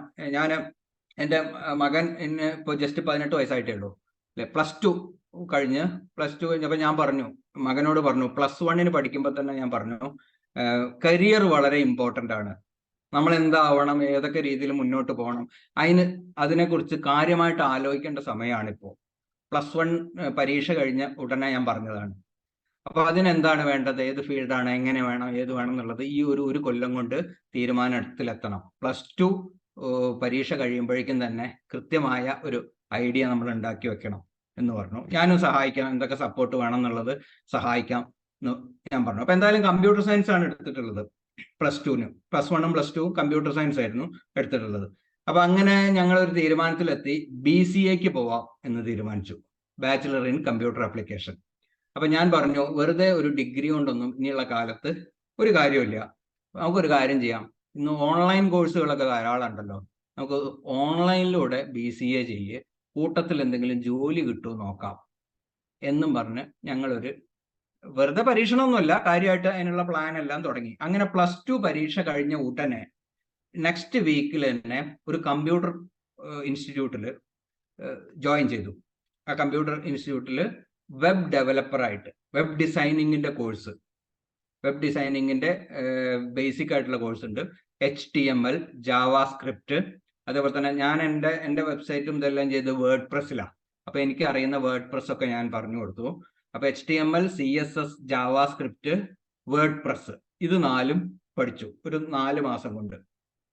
4 മാസം കൊണ്ട് ഇത് 4ഉം പഠിച്ചു. എന്നിട്ട് ഞങ്ങൾ പല സ്ഥലത്തും അപ്ലൈ ചെയ്യാൻ തുടങ്ങി. അപ്പൊ പലർക്കും ഇത് വേണ്ട, കാരണം ഇയാൾ ഒന്നാമത് +2 ആണ്, ചെറിയൊരു കോഴ്സേ കഴിഞ്ഞിട്ടുള്ളൂ. അപ്പൊ എക്സ്പീരിയൻസ് ഇല്ലാത്ത കാരണം എവിടെയും കിട്ടിയില്ല. അപ്പൊ ഞാൻ പറഞ്ഞു നമ്മൾ ഏതായാലും പുറകോട്ടില്ല, നമുക്ക് മുന്നോട്ട് തന്നെ പോവാം. നമുക്കൊരു കാര്യം ചെയ്യാം, ഇവിടെ എവിടെ ഇല്ലെങ്കിൽ നമുക്കൊരു കാര്യം ചെയ്യാം, കൊച്ചിയിൽ പോവാം. കൊച്ചിയിൽ കിട്ടാതിരിക്കില്ല ഇത്രയൊക്കെ. പിന്നെ കൂട്ടത്തിൽ അതിന്റെ ഒരു റിയാക്ട് എന്ന് പറഞ്ഞിട്ടുള്ള ഒരു കോഴ്സ് ഉണ്ട്. റിയാക്ട് അത് ഓൺലൈനായിട്ട് പഠിക്കാൻ തുടങ്ങി. അതും കൂടി പഠിച്ചു വെച്ചോ എന്ന് പറഞ്ഞു, കാരണം അതിന് നല്ല സ്കോപ്പാണ് ഇപ്പോൾ. അതും കൂടി പഠിച്ചു വെച്ചോ. അപ്പൊ റിയാക്ടിന്റെ ബേസിക്കും ഇത്രയും സാധനം ഉണ്ട് എന്നുണ്ടെങ്കിൽ എവിടെയെങ്കിലുമൊക്കെ കയറാൻ പറ്റും എന്നുള്ള രീതിയിൽ അപ്പൊ റിയാക്റ്റും ഇങ്ങനെ പഠിച്ചു. അപ്പൊ അതിന്റെ ഇടയിലാണ് ഇവിടെ പട്ടാമ്പിയിൽ ഒരു സ്ഥാപനത്തിൽ ജസ്റ്റ് ഞങ്ങളൊരു മുന്നേ കൊടുത്തിരുന്നു, ഒരു 2 മാസം മുമ്പ് അപേക്ഷിച്ചിരുന്നു. അന്ന് അവരെടുത്തില്ല. അവര് പിന്നെ കൊടുത്തപ്പോൾ പറഞ്ഞു, ശരി മകനോടൊന്ന് വരാൻ പറയൂ എന്ന് പറഞ്ഞിട്ട് അവർ ഇന്റർവ്യൂ നടത്തി. അപ്പൊ അവൻ ഒരു ജോലിക്ക് കയറി. അപ്പൊ എന്താന്ന് വെച്ച് കഴിഞ്ഞാൽ career goals, strong, creative and bold decisions. ഇത് ഏറ്റവും വലിയ പ്രത്യേകത. ഇപ്പൊ ഓൺലൈൻ BCA ചെയ്യുന്നുണ്ട്, അത് മണിപ്പാൽ യൂണിവേഴ്സിറ്റിയുടെ ആണ്. നല്ല വാല്യൂ ഉള്ള സർട്ടിഫിക്കറ്റ് ആണ്. ഇപ്പൊ 3 വർഷത്തെ ഓൺലൈൻ BCA, അതിലിപ്പോ ഫസ്റ്റ് സെമ്മിന്റെ പരീക്ഷ വരുന്നു. ഇത്രേ ആയിട്ടേ ഉള്ളൂ, ഫസ്റ്റ് സെം ആയിട്ടേ ഉള്ളൂ. ഇപ്പൊ ജസ്റ്റ് 6 മാസം മുമ്പാണ് ചേർന്നത്. അപ്പൊ ഓൺലൈൻ BCA. അപ്പൊ ഈ ഒരു ഡിസിഷൻ എടുക്കാൻ നേരത്തെ ഒരു സപ്പോർട്ടും ഉണ്ടായിരുന്നില്ല. ഞാൻ എൻ്റെ അത്യാവശ്യം വേണ്ടപ്പെട്ട ആൾക്കാരോടൊക്കെ ചോദിച്ചപ്പോൾ, അയ്യോ അത് ശരിയാവോ, അങ്ങനെ ഉണ്ടാവോ, പ്ലേസ്മെന്റ് കിട്ടുമോ, അതാവോ ഇതാവോ എന്നൊക്കെ പറഞ്ഞ് ഒരുപാട് കൺഫ്യൂഷനാണ്. അപ്പൊ ഞാൻ പറഞ്ഞു വരുന്നത് എന്താന്ന് വെച്ച് കഴിഞ്ഞാൽ, ഈ എനിയഗ്രാം ടൈപ്പ്, ഇത് എനിയഗ്രാം എന്നുള്ളത് മാത്രമല്ല, കരിയറാണ്. ഈ ഒരു കരിയറിനെ കുറിച്ച് കൂടുതൽ ആഴത്തിൽ നമുക്ക് മനസ്സിലാക്കാനും ഇത്തരത്തിലുള്ള കുറെ ബോൾഡ് ഡിസിഷൻസ് ഒക്കെ എടുക്കാനും ഇത് വളരെയേറെ സഹായകമാണ്, അല്ലെ? മാത്രമല്ല അപ്പോ അവന് ഈ ഫീസ് ഇത് 3750 രൂപയാണ് ഒരു മാസം ഫീസ്. BCA മാസം അടച്ചാൽ മതി. 36 ഇൻസ്റ്റാൾമെന്റ് ആകെ. ഒരു വർഷം 45,000 രൂപ. അപ്പോൾ 1,35,000 രൂപയാണ് ടോട്ടൽ ഫീസ്, എല്ലാം അടക്കം, എക്സാം ഫീസും കാര്യങ്ങളും. അപ്പൊ മറ്റ് BCAയുടെ പകുതി ഫീസ് ഏകദേശം വരുന്നുള്ളൂ ഇതിന്. മാത്രമല്ല അതിങ്ങനെ ഇൻസ്റ്റാൾമെന്റ് ആയിട്ട് ഓരോ മാസമായിട്ട് 3750 രൂപ അടച്ചാൽ മതി. അപ്പൊ ഒരു ചെറിയൊരു സാലറി ഇപ്പൊ കിട്ടുന്നുണ്ട്. ഈ ഫീസും ചെലവും എല്ലാം കഴിഞ്ഞു പോകുന്ന രീതിയിലുള്ള ഒരു സാലറി കിട്ടുന്നുണ്ട്. ഓക്കെ, അപ്പൊ അത് ഇത്തരം തീരുമാനങ്ങൾ എടുക്കാൻ ഇത് വളരെയേറെ സഹായകമാണ്. Encouraging personal development. പിന്നെ പ്രത്യേകിച്ച് പറയേണ്ട കാര്യമില്ല, the enneagram is not static. അതൊരു സ്റ്റാറ്റിക് ആയിട്ടുള്ള ഒന്നല്ല. It recognise that individuals can grow and develop over time. നമുക്ക് എപ്പോൾ വേണമെങ്കിലും ഡെവലപ്മെന്റിന് ഉള്ള സാധ്യതയുണ്ട്. അപ്പൊ തീർച്ചയായിട്ടും അതിനുള്ള ഒരു റോഡ് മാപ്പ് ആണ് ഈ എനിയഗ്രാം. പ്രൊവൈഡിങ് എ ഫ്രെയിം ഫോർ, നേരത്തെ പറഞ്ഞല്ലോ, ഡിസിഷൻ മേക്കിംഗ്, കരിയർ റിലേറ്റഡ് ആയിട്ടുള്ള പല കാര്യങ്ങളും ഒക്കെ ആയിട്ട് സ്ട്രോങ് ആയിട്ടുള്ള പല ഡിസിഷൻസ് എടുക്കാനും ഇത് സഹായിക്കുന്നു. Facilitating self awareness. ഇത്രയും കാര്യങ്ങളാണ് ഇതിൽ വരുന്നത്. അപ്പോൾ ഇതിൽ നമ്മൾ എന്ത് ചെയ്യണമെന്ന് വെച്ച് കഴിഞ്ഞാൽ, ഇതിൽ 3 പാർട്ടാണ് ഈ കോഴ്സിൽ ഉൾപ്പെടുത്തിയിട്ടുള്ളത്. ഒന്ന് self discovery exploring enneagram, personality types and financial management. അപ്പൊ ഈ സെൽഫ് ഡിസ്കവറി എക്സ്പ്ലോറിംഗ് എനിയഗ്രാം എന്ന് പറഞ്ഞു കഴിഞ്ഞാൽ, നമ്മൾ അത് ആദ്യം എനിയഗ്രാം എന്താണെന്നുള്ളത് പറയും. ക്വസ്റ്റ്നെയറിന്റെ സഹായത്തോടെ ഈ 9 ടൈപ്പിന്റെയും സ്കോർ, ഈ 9 ടൈപ്പിന്റെയും സ്വാധീനം, ഓരോ വ്യക്തികളിലും എത്രത്തോളം സ്വാധീനം ചെലുത്തുന്നുണ്ട് ഈ 9 ടൈപ്പും എന്നുള്ളത് ഈ ക്വസ്റ്റ്നെയറിന്റെ സഹായത്തോടെ നമുക്ക് മനസ്സിലാക്കാൻ പറ്റും. അപ്പൊ അതേപോലെ തന്നെ ഈ personality types and financial management, ഇത് ഫിനാൻഷ്യൽ മാനേജ്മെന്റിൽ എന്തൊക്കെ കാര്യങ്ങൾ ശ്രദ്ധിക്കണം എന്നുള്ളത് നമുക്ക് മനസ്സിലാക്കാൻ സാധിക്കും. Creating the blue print for success, അതാണ് ഈ കോഴ്സിന്റെ ഒരു ഇന്നോവേറ്റീവ് പാർട്ട്. കാരണം എന്താ വെച്ചാൽ ഒരു ഗ്രൂപ്പ് ട്രെയിനിങ്ങിൽ ഓരോ ഇപ്പോൾ 20 പേർക്ക് ഒരു ട്രെയിനിങ് നടത്തുകയാണെന്ന് പറഞ്ഞാൽ 20 പേരാണ്, 20 ടൈപ്പാണ്. അപ്പൊ ഒരു കോമൺ ബ്ലൂ പ്രിന്റ് ഒരു സക്സസിന് ഇത് ഇന്നത് ചെയ്തോളൂ എന്ന് 20 ആളോടും പറയുന്നതിൽ അർത്ഥമില്ല. അപ്പൊ ഓരോരുത്തർക്കും വേണ്ട ബ്ലൂ പ്രിന്റ്, അപ്പൊ അവരുടെ എനിയഗ്രാം സ്കോർ വെച്ചിട്ടും അവർ ഫേസ് ചെയ്യുന്ന ചലഞ്ചസ് വെച്ചിട്ടും ഇതെല്ലാം കൂടെ ചേർത്ത് ആ ഡീറ്റെയിൽസ് എനിക്ക് കിട്ടിക്കഴിഞ്ഞാൽ ഞാൻ അത് ഡെവലപ്പ് ചെയ്ത് കൊടുക്കും. ഒരു റിപ്പോർട്ട്, ഒരു ബ്ലൂ പ്രിന്റ് ക്രിയേറ്റ് ചെയ്യാൻ 1 മണിക്കൂറിന്റെ അടുത്ത് സമയമെടുക്കും. അപ്പൊ 20 പേരുണ്ടെന്നുണ്ടെങ്കിൽ 20 മണിക്കൂർ എടുത്ത് ചെയ്യുന്ന AI ആർട്ടിഫിഷ്യൽ ഇന്റലിജൻസിന്റെയും കൂടി സപ്പോർട്ട് നമ്മൾ വാങ്ങും. അതിനെ 100% നമുക്ക് വിശ്വസിക്കാൻ പറ്റില്ല. എന്നാലും ശരി, അതിന്റെ ചില ക്രിയേറ്റീവ് ആയിട്ടുള്ള ചില ആശയങ്ങൾ യൂസ്ഫുൾ ആക്കാം. അങ്ങനെ അതിൻ്റെയും കൂടി സഹായത്തോട് കൂടിയിട്ടാണ് ഈ ബ്ലൂ പ്രിന്റ് തയ്യാറാക്കുന്നത്. അപ്പൊ ഇത് 1 ഡേ ഓൺ സൈറ്റ് പ്രോഗ്രാം, അതായത് ഓഫ്ലൈൻ, ഒരു ദിവസം രാവിലെ തൊട്ട് വൈകുന്നേരം വരെയുള്ള ഒരു ദിവസത്തെ പ്രോഗ്രാം. അതിൽ ചായ, ലഞ്ച് എല്ലാം കൂടെ ചേർത്ത് സാധാരണ നമ്മൾ കാണാറുണ്ടല്ലോ ഏതെങ്കിലും ഒരു ഹോട്ടലിലോ വെച്ച് ഒരു ദിവസത്തെ programme plus 1 month online follow up ഉണ്ടെങ്കിലേ ഇതിന് റിസൾട്ട് ഉണ്ടാവുള്ളൂ. ഞാൻ ആദ്യം തന്നെ പറയാണ്, ഒരു ദിവസത്തെ ഒരു പ്രോഗ്രാം കൊണ്ട് മൊത്തത്തിൽ ഇത് കംപ്ലീറ്റ് ചെയ്യാൻ പറ്റില്ല. ഈ എനിയഗ്രാം എന്താണെന്നുള്ളതും ഈ 9 ടൈപ്പുകളെ കുറിച്ചും ഒക്കെയുള്ള ഒരു ജനറൽ ആയിട്ടുള്ളൊരു കുറെ കാര്യങ്ങളെ നമുക്ക് ഒരു ദിവസം കൊണ്ട് കവർ ചെയ്യാൻ സാധിക്കുകയുള്ളൂ. അപ്പോൾ പിന്നീടുള്ള അതിന്റെ ഒരു ഫോളോ അപ്പ് സെഷൻസ് ഉണ്ടായിരിക്കും. 90 മിനിറ്റ് വീതമുള്ള 4 സെഷൻ മിക്കവാറും ബുധനാഴ്ചകളിലാണ്. ഇത് ശനിയോ ഞായറോ ഒക്കെ ആയിട്ടാണ് നടത്താറ്. അപ്പൊ അതിൽ ഞായറാഴ്ച കഴിഞ്ഞുള്ള അടുത്ത ബുധനാഴ്ച ആദ്യത്തെ സെഷൻ, അതിന്റെ അടുത്ത ബുധനാഴ്ച രണ്ടാമത്തെ സെഷൻ, അങ്ങനെ ഒരു മാസം കൊണ്ട് 4 സെഷൻ കൊടുക്കും. Plus WhatsApp group support. വാട്സപ്പിൽ എല്ലാ മെമ്പേഴ്സും ഉണ്ടാവും, അവരുടെ ഡൗട്ട്സ് എല്ലാം ക്ലിയർ ചെയ്യാൻ സാധിക്കും. അപ്പൊ ഇതിപ്പോ ഒറിജിനൽ പ്രൈസ് ഇതിന് ചാർജ് ചെയ്യുന്നത് 5,999 GST ആണ്. അപ്പൊ ഇപ്പൊ നമ്മൾ ഇത് കൊടുത്തുകൊണ്ടിരിക്കുന്നത് 2,999 രൂപയിൽ എല്ലാം പെടും. 1 മന്ത് ഫോളോ അപ്പും എല്ലാം ഉൾപ്പെടെ 2,999 രൂപയാണ്. അപ്പൊ ഇതിന്റെ ഡേറ്റും കാര്യങ്ങളൊന്നും തീരുമാനിച്ചിട്ടില്ല, അത് നിങ്ങൾ എല്ലാവരും കൂടിയാണ് തീരുമാനിക്കേണ്ടത്. 5 അഡ്വാൻസ് രജിസ്ട്രേഷൻ കിട്ടുകയാണെങ്കിൽ നമുക്ക് ഈ പ്രോഗ്രാം നടത്താം. ഇപ്പൊ ഇത് നടത്തിയിട്ടുള്ളത് മറ്റേ പേൾ റീജൻസി തൃശ്ശൂരാണ്. പേൾ റീജൻസി തൃശ്ശൂർ കഴിഞ്ഞ വർഷം ഒരു ബാച്ച് നടത്തി. അന്ന് ഏകദേശം ഒരു 8 പേരോ മറ്റാണ് ഉണ്ടായിരുന്നത്. അപ്പൊ അതുപോലെ തന്നെ 5 പേര് ഫുൾ പേയ്മെന്റ്, അതായത് 2,999 രൂപ അടച്ച് 5 പേര് രജിസ്റ്റർ ചെയ്ത് കഴിഞ്ഞാൽ നമുക്ക് ഈ പ്രോഗ്രാം നടത്താൻ പറ്റും. അതിനി എന്തെങ്കിലും കാരണത്താൽ 5 രജിസ്ട്രേഷൻ കിട്ടിയില്ല, 2 or 3 പേര് കിട്ടിയുള്ളൂ എന്നുണ്ടെങ്കിൽ അവര് പൈസ തന്നിട്ടുണ്ടെങ്കിൽ കുഴപ്പമില്ല, അത് റീഫണ്ട് ചെയ്ത് തരാനും സാധിക്കും. കാരണം ഞങ്ങൾക്ക് 100% ഇതിലേക്കുള്ള ഒരു ഇപ്പോൾ ഇത് മാർക്കറ്റ് ചെയ്ത് ചെയ്യാൻ ഇപ്പോൾ ഒരു സമയത്തിന്റെ ഒരു പരിമിതിയും കൂടി ഉണ്ട്. കാരണം ഓഫ്ലൈൻ പ്രോഗ്രാംസ് അല്ലാതെ തന്നെ കുറെ എണ്ണം വരുന്നത് കൊണ്ട്, അപ്പൊ അതിലും കൂടി എൻഗേജ്ഡ് ആയതുകൊണ്ട് ഫുൾ ടൈം ഇതിന്റെ മാർക്കറ്റിങ്ങിനും കൂടി ഫോക്കസ് ചെയ്യാൻ പറ്റാത്തത് കൊണ്ടാണ് ഇങ്ങനെ പറയുന്നത്. അപ്പൊ ഇത് കേട്ടിട്ട് ഇത് യൂസ്ഫുൾ ആണ് എന്ന് തോന്നുന്നുണ്ടെങ്കിൽ ഇത് കസ്റ്റമൈസ്ഡ് ബ്ലൂ പ്രിന്റ് ആണ് എന്നുള്ളത് ഞാൻ ഒരിക്കൽ കൂടി പറയുകയാണ്. ഒരാൾക്ക് ഒരു ബ്ലൂ പ്രിന്റ് കിട്ടും, അവരുടെ ചലഞ്ചസും കാര്യങ്ങളൊക്കെ ആയിട്ട് ലൈഫിൽ എങ്ങനെ മികച്ച രീതിയിൽ കുറേ കൂടി മികച്ച രീതിയിൽ മുന്നേറാൻ ഉള്ള വളരെ എഫക്റ്റീവ് ആയിട്ടുള്ള വളരെ യൂസ്ഫുൾ ആയിട്ടുള്ള കുറെ സജഷൻസ് ആണ് ഇതിലൂടെ കിട്ടുന്നത്. അത് ഒരു ബ്ലൂ പ്രിന്റിന് 1 മണിക്കൂറിന്റെ അടുത്ത് സമയമെടുക്കും. കാരണം അതെല്ലാം നോക്കണം, എനിയഗ്രാം സ്കോർ നോക്കണം, എന്താണ് ചലഞ്ചസ് നോക്കണം, അത് ഈ ഓരോ സ്കോറിന്റെയും വേരിയേഷൻസ് അനുസരിച്ച് ചെയ്യണം. അപ്പൊ അങ്ങനെയൊക്കെ ഒരുപാട് കാരണം AIക്ക് ഇത് മുഴുവൻ കൊടുത്തിട്ട് കാര്യമില്ല. ഇതെല്ലാം കൊടുത്ത് നമ്മൾ പറയണം ഈ സ്കോർ ഇത്രയാണ്, ഈ സ്കോർ ഇത്രയാണ്, ഇതിനനുസരിച്ച് എന്താണ് ഇതിന് ചെയ്യാൻ പറ്റുക എന്നൊക്കെ പറയുമ്പോൾ അത് കുറച്ച് സജഷൻ തരും. അത് മുഴുവൻ പ്രായോഗികമായിരിക്കില്ല. അപ്പൊ അതിൽ പ്രായോഗികമായ കാര്യങ്ങളെല്ലാം ഫിൽട്ടർ ചെയ്ത് ഒരു ക്ലിയർ ബ്ലൂ പ്രിന്റ് തയ്യാറാക്കി കിട്ടും. ഇതാണ് ഇപ്പോ ചെയ്തുകൊണ്ടിരിക്കുന്ന പ്രോഗ്രാം. ഓക്കെ വിനയേട്ട, നമുക്ക് Q&A കടന്നാലോ? തീർച്ചയായിട്ടും. അപ്പൊ താങ്ക് യു.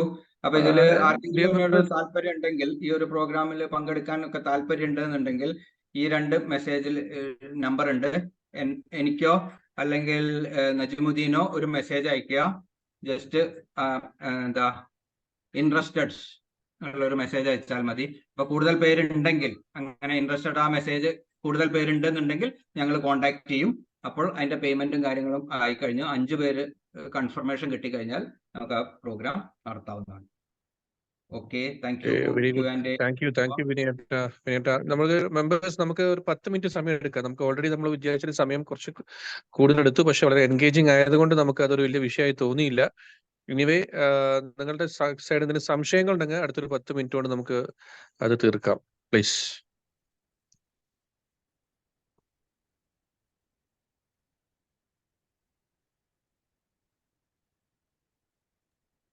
സാർ പറഞ്ഞോട്ടെ. അനില. പറഞ്ഞോളൂ സാർ. ഹലോ സാർ, പറഞ്ഞോട്ടെ സാർ. സാർ പറഞ്ഞോളൂ, കേൾക്കാണ്ട് പറഞ്ഞോളൂ. പിന്നെ വിനയൻ സാറേ, നല്ല ഒരു സെഷൻ ആയിരുന്നു. പിന്നെ മറ്റൊരു കാര്യം, സാറ് പിന്നെ ബിലീഫ് സിസ്റ്റം പറഞ്ഞു, മണിയുടെ കാര്യം പറഞ്ഞു, അതുപോലെ തന്നെ എനിയഗ്രാം പറഞ്ഞു, എവറിത്തിങ് അതുമായിട്ട് ലിങ്ക് ചെയ്ത് കരിയർ. വണ്ടർഫുൾ. ഓക്കെ, നന്നായിരുന്നു. പിന്നെ മറ്റൊന്നുള്ളത്, പിന്നെ സാറ് മറ്റേ അങ്ങനെ ഉണ്ടെങ്കിൽ നമുക്ക് ഇതും കൂടെ ചേർക്കാമായിരുന്നു. പിന്നെ എനിയഗ്രാം ഒക്കെ സാർ ഉള്ള സമയം കൊണ്ട് നല്ല രീതിയിൽ പ്രസന്റ് ചെയ്തു. അതോടൊപ്പം തന്നെ നമുക്ക് ഈ പിന്നെ 9 അഭിരുചികൾ ഉണ്ട്. നമ്മുടെ അഭിരുചികൾ അതുകൂടെ ചേർത്തിട്ട് നമുക്ക് DMIT ഒക്കെ ഉണ്ട്. അപ്പൊ അതുകൂടെ ഒക്കെ ആഡ് ചെയ്താൽ കുറച്ചുകൂടെ നന്നായിരുന്നു. എങ്കിലും എനിവേ നിങ്ങൾ എല്ലാം കവർ ചെയ്തിട്ടുണ്ട്. എനിയഗ്രാമായിട്ട് ഇത് കരിയർ സിസ്റ്റം ലിങ്ക് ചെയ്തു. Wonderful. Thank you. Okay, thank you. Hello sir, ഒരു ഡൗട്ട് ഉണ്ട്. ഓക്കെ, ഇനി അതർ ക്വസ്റ്റ്യൻ ഇതാണ്. ആക്ച്വലി ഡിഫറൻസ് ആണ്. കാരണം ഈ എനിയോഗ്രാമും സൈക്കോമെട്രിക് ടൂളും both are using AI now. AI വെച്ചിട്ടാണ് രണ്ടും ഇപ്പം ചെയ്യുന്നത് ലേറ്റസ്റ്റ് ആയിട്ട്. അപ്പൊ ഇതിന്റെ കോർ ഡിഫറൻസ് എന്താണ്? ആക്ച്വലി എനിയോഗ്രാമും സൈക്കോമെട്രിക് ടൂളും തമ്മിലുള്ള ഡിഫറൻസ് എന്താണ്? അങ്ങനെയാണെങ്കിൽ ഡിഫറൻസ് ഉണ്ടെങ്കിൽ ഇത് രണ്ടും അപ്ലൈ ചെയ്യണോ ഫോർ കരിയർ കൗൺസിലിംഗിന്റെ കേസിൽ, അതോ ഏതെങ്കിലും ഒരു ടൂൾ അപ്ലൈ ചെയ്താൽ മതിയോ? ഓക്കെ, അതാണ് എന്റെ ഡൗട്ട്. ഈ സൈക്കോമെട്രിക് ടൂൾസ് എന്ന് പറഞ്ഞു കഴിഞ്ഞാൽ ശരിക്കും എന്താണ്, അത് ഏതെങ്കിലും ഒരു പർട്ടിക്കുലർ നീഡ് അല്ലെങ്കിൽ ഏതെങ്കിലും ഒരു പർട്ടിക്കുലർ ആവശ്യവുമായി ബന്ധപ്പെട്ട് ഡിസൈൻ ചെയ്യുന്നതാണ് സൈക്കോമെട്രിക് ടൂൾസ്. ഇപ്പോൾ ഉദാഹരണത്തിന് ആപ്റ്റിറ്റ്യൂഡ് ടെസ്റ്റിന് സൈക്കോമെട്രിക് ടൂൾസ് ഉണ്ടായിരിക്കും. അതേപോലെ ബിഹേവിയറൽ റിലേറ്റഡ് ആയിട്ടുള്ള ടൂള് കാര്യങ്ങളെല്ലാം ഉണ്ടായിരിക്കും. അപ്പം എനിയഗ്രാം എന്ന് പറഞ്ഞു കഴിഞ്ഞാൽ ഇത് കുറെ ഒരു 5000 വർഷത്തിലധികം പഴക്കമുള്ള ഒരു വിജ്ഞാന ശാഖയാണ്.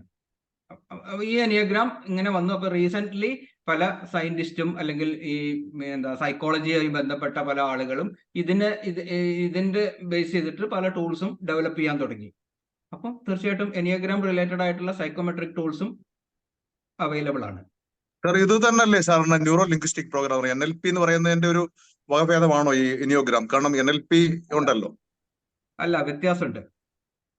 NLP എന്ന് പറയുമ്പോൾ എന്താ വെച്ചാൽ കുറെ കൂടെ ഫാസ്റ്റ്. അത് രണ്ട് രീതിയിലാണ്.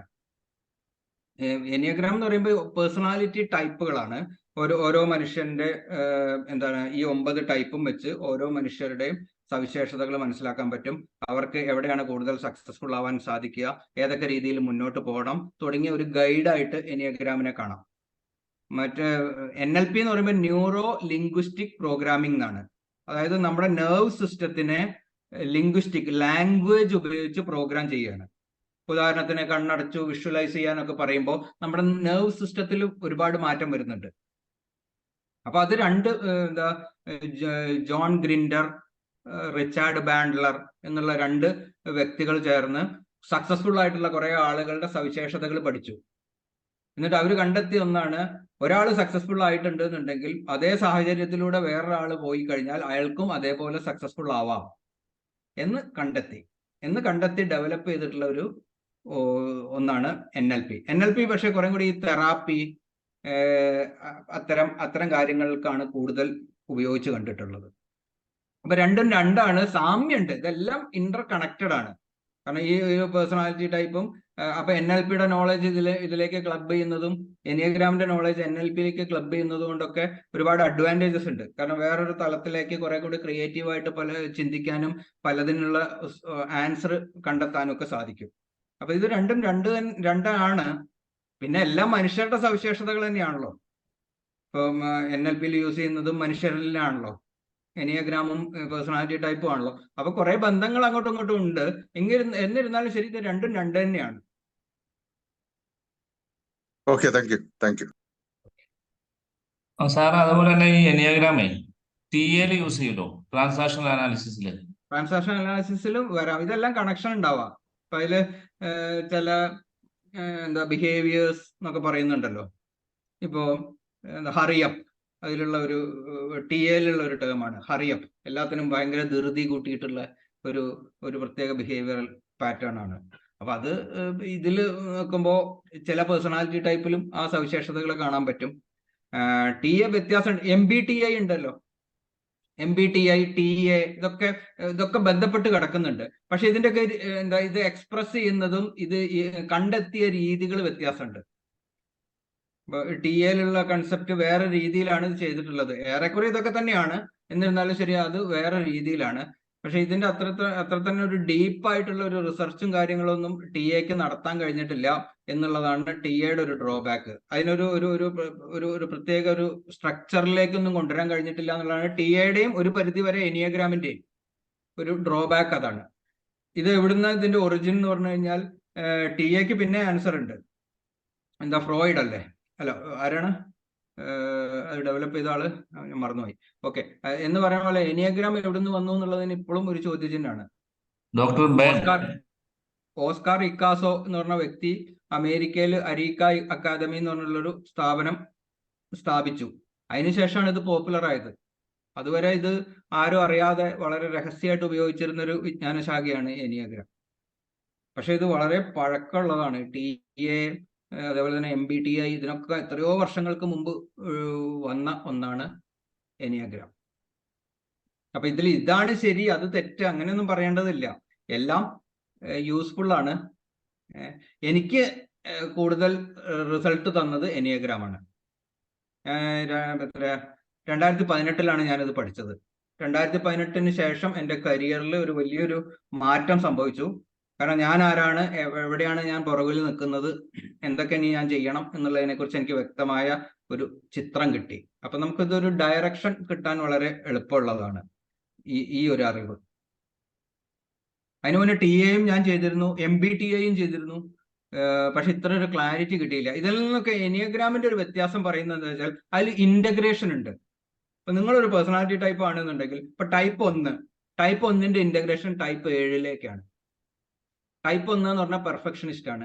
പെർഫെക്ഷനിസ്റ്റ് എന്ന് പറഞ്ഞാൽ എല്ലാം പെർഫെക്ഷൻ, കൃത്യത, ക്രമം, ഡിസിപ്ലിൻ, അങ്ങനെ ഒരു കടുംപിടുത്തം പിടിച്ചിട്ടുള്ള ആറ്റിറ്റ്യൂഡാണ് ഒന്ന് ഇന്റഗ്രേറ്റ് ചെയ്യണമെങ്കിൽ 7ലേക്ക് പോകണം എന്നാണ് പറയുന്നത്.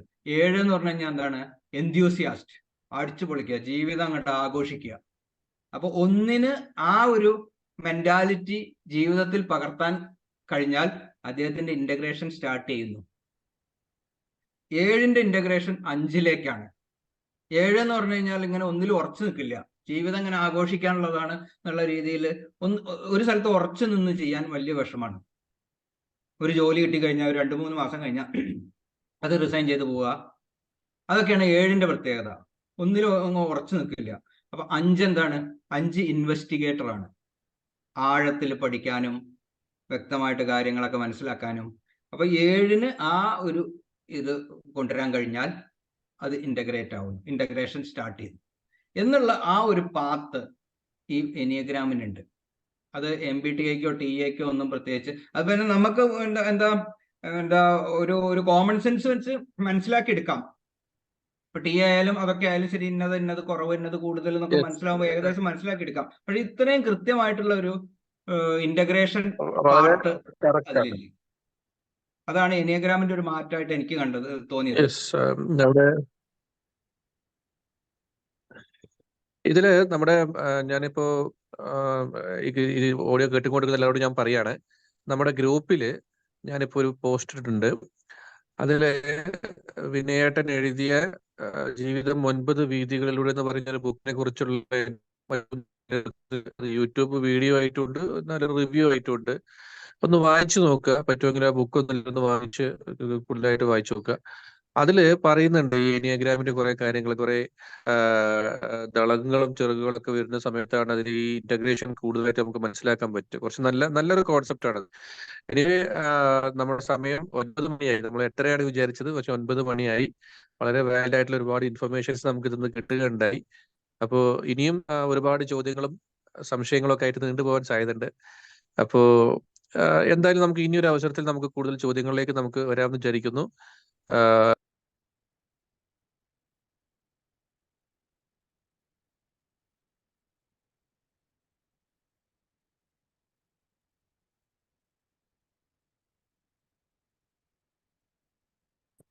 എന്റെ സൈഡിൽ നിന്ന് ഞാൻ ഒരു നന്ദി അറിയിക്കാൻ ഇങ്ങനെ സംസാരിച്ചത്. അതിന്റെ കൂടെ ഞാൻ എല്ലാവരോടും ഒന്നും കൂടി ഓർമ്മപ്പെടുത്തുകയാണ്, നമ്മുടെ ഗ്രൂപ്പിൽ പോയിട്ട് ആ മെസ്സേജ് ഒന്ന് കേൾക്കുക. പിന്നെ ഞാൻ Satish Kumar sir, Satish sir. Hello sir, കേൾക്കാം. സതീഷ് സാർ. സതീഷാണ്. സാറേ, നമ്മുടെ ഗ്രൂപ്പിലുള്ള നമ്മുടെ കരിയർ കൗൺസിലേഴ്സ് ക്ലബിന് വേണ്ടിയിട്ട് സാർ ഇന്ന് നമ്മുടെ വിനയൻ സാറിന് ഒരു വോട്ട് ഓഫ് താങ്ക്സ് ഒന്ന് രേഖപ്പെടുത്തിയിട്ട് നമുക്ക് വൈൻഡ് അപ്പ് ചെയ്യാം sir. Okay. Hello sir, Vinayan സാറിന്റെ ക്ലാസ് വളരെ ഗംഭീരമായിരുന്നു. കാരണം നമ്മളുടെ അറിയപ്പെടാത്ത മറ്റൊരു മേഖലയും കൂടെ നമുക്ക് വിട്ടുപിടിക്കാൻ പറ്റി. ഇത് ഞങ്ങളുടെ കരിയർ കൗൺസിലർ എന്ന നിലയിൽ ഞങ്ങളുടെ ആ ഒരു തൂവൽ കൂടി ഞങ്ങളുടെ തൊപ്പിയിൽ തുന്നിച്ചേർക്കുന്നതായിട്ട് എനിക്ക് തോന്നുന്നു. സാർ ഇനിയും വരണം. സാർ ഇതുപോലുള്ള നല്ല നല്ല ക്ലാസ്സുകൾ എടുത്ത് ഞങ്ങളെ ഒന്നുകൂടെ എൻട്രി ചെയ്യണം. Thank you sir. Thanks a lot.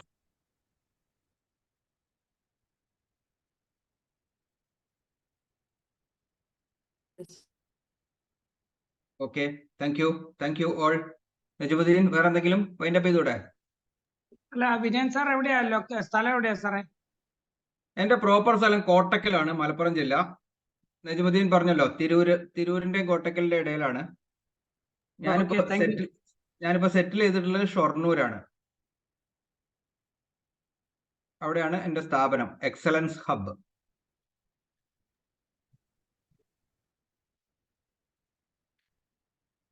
Okay, thank you sir. ആ 3 അക്കൗണ്ട് സിസ്റ്റം വളരെ നന്നായിരുന്നു. അത് കറക്റ്റ് ആണ്. വളരെ ആർക്കും അറിയാൻ വയ്യാത്തൊരു ടെക്നിക്കാണ്. 3 അക്കൗണ്ട് കീപ്പ് ചെയ്തില്ലെങ്കിൽ നമ്മൾ പാളിക്കും. വളരെ correct. Thank you. Okay, thank you. Okay, അപ്പൊ വീണ്ടും കാണാം. Thank you. Good night. Thank you, sir. Thanks a lot. Good night. Thank you sir.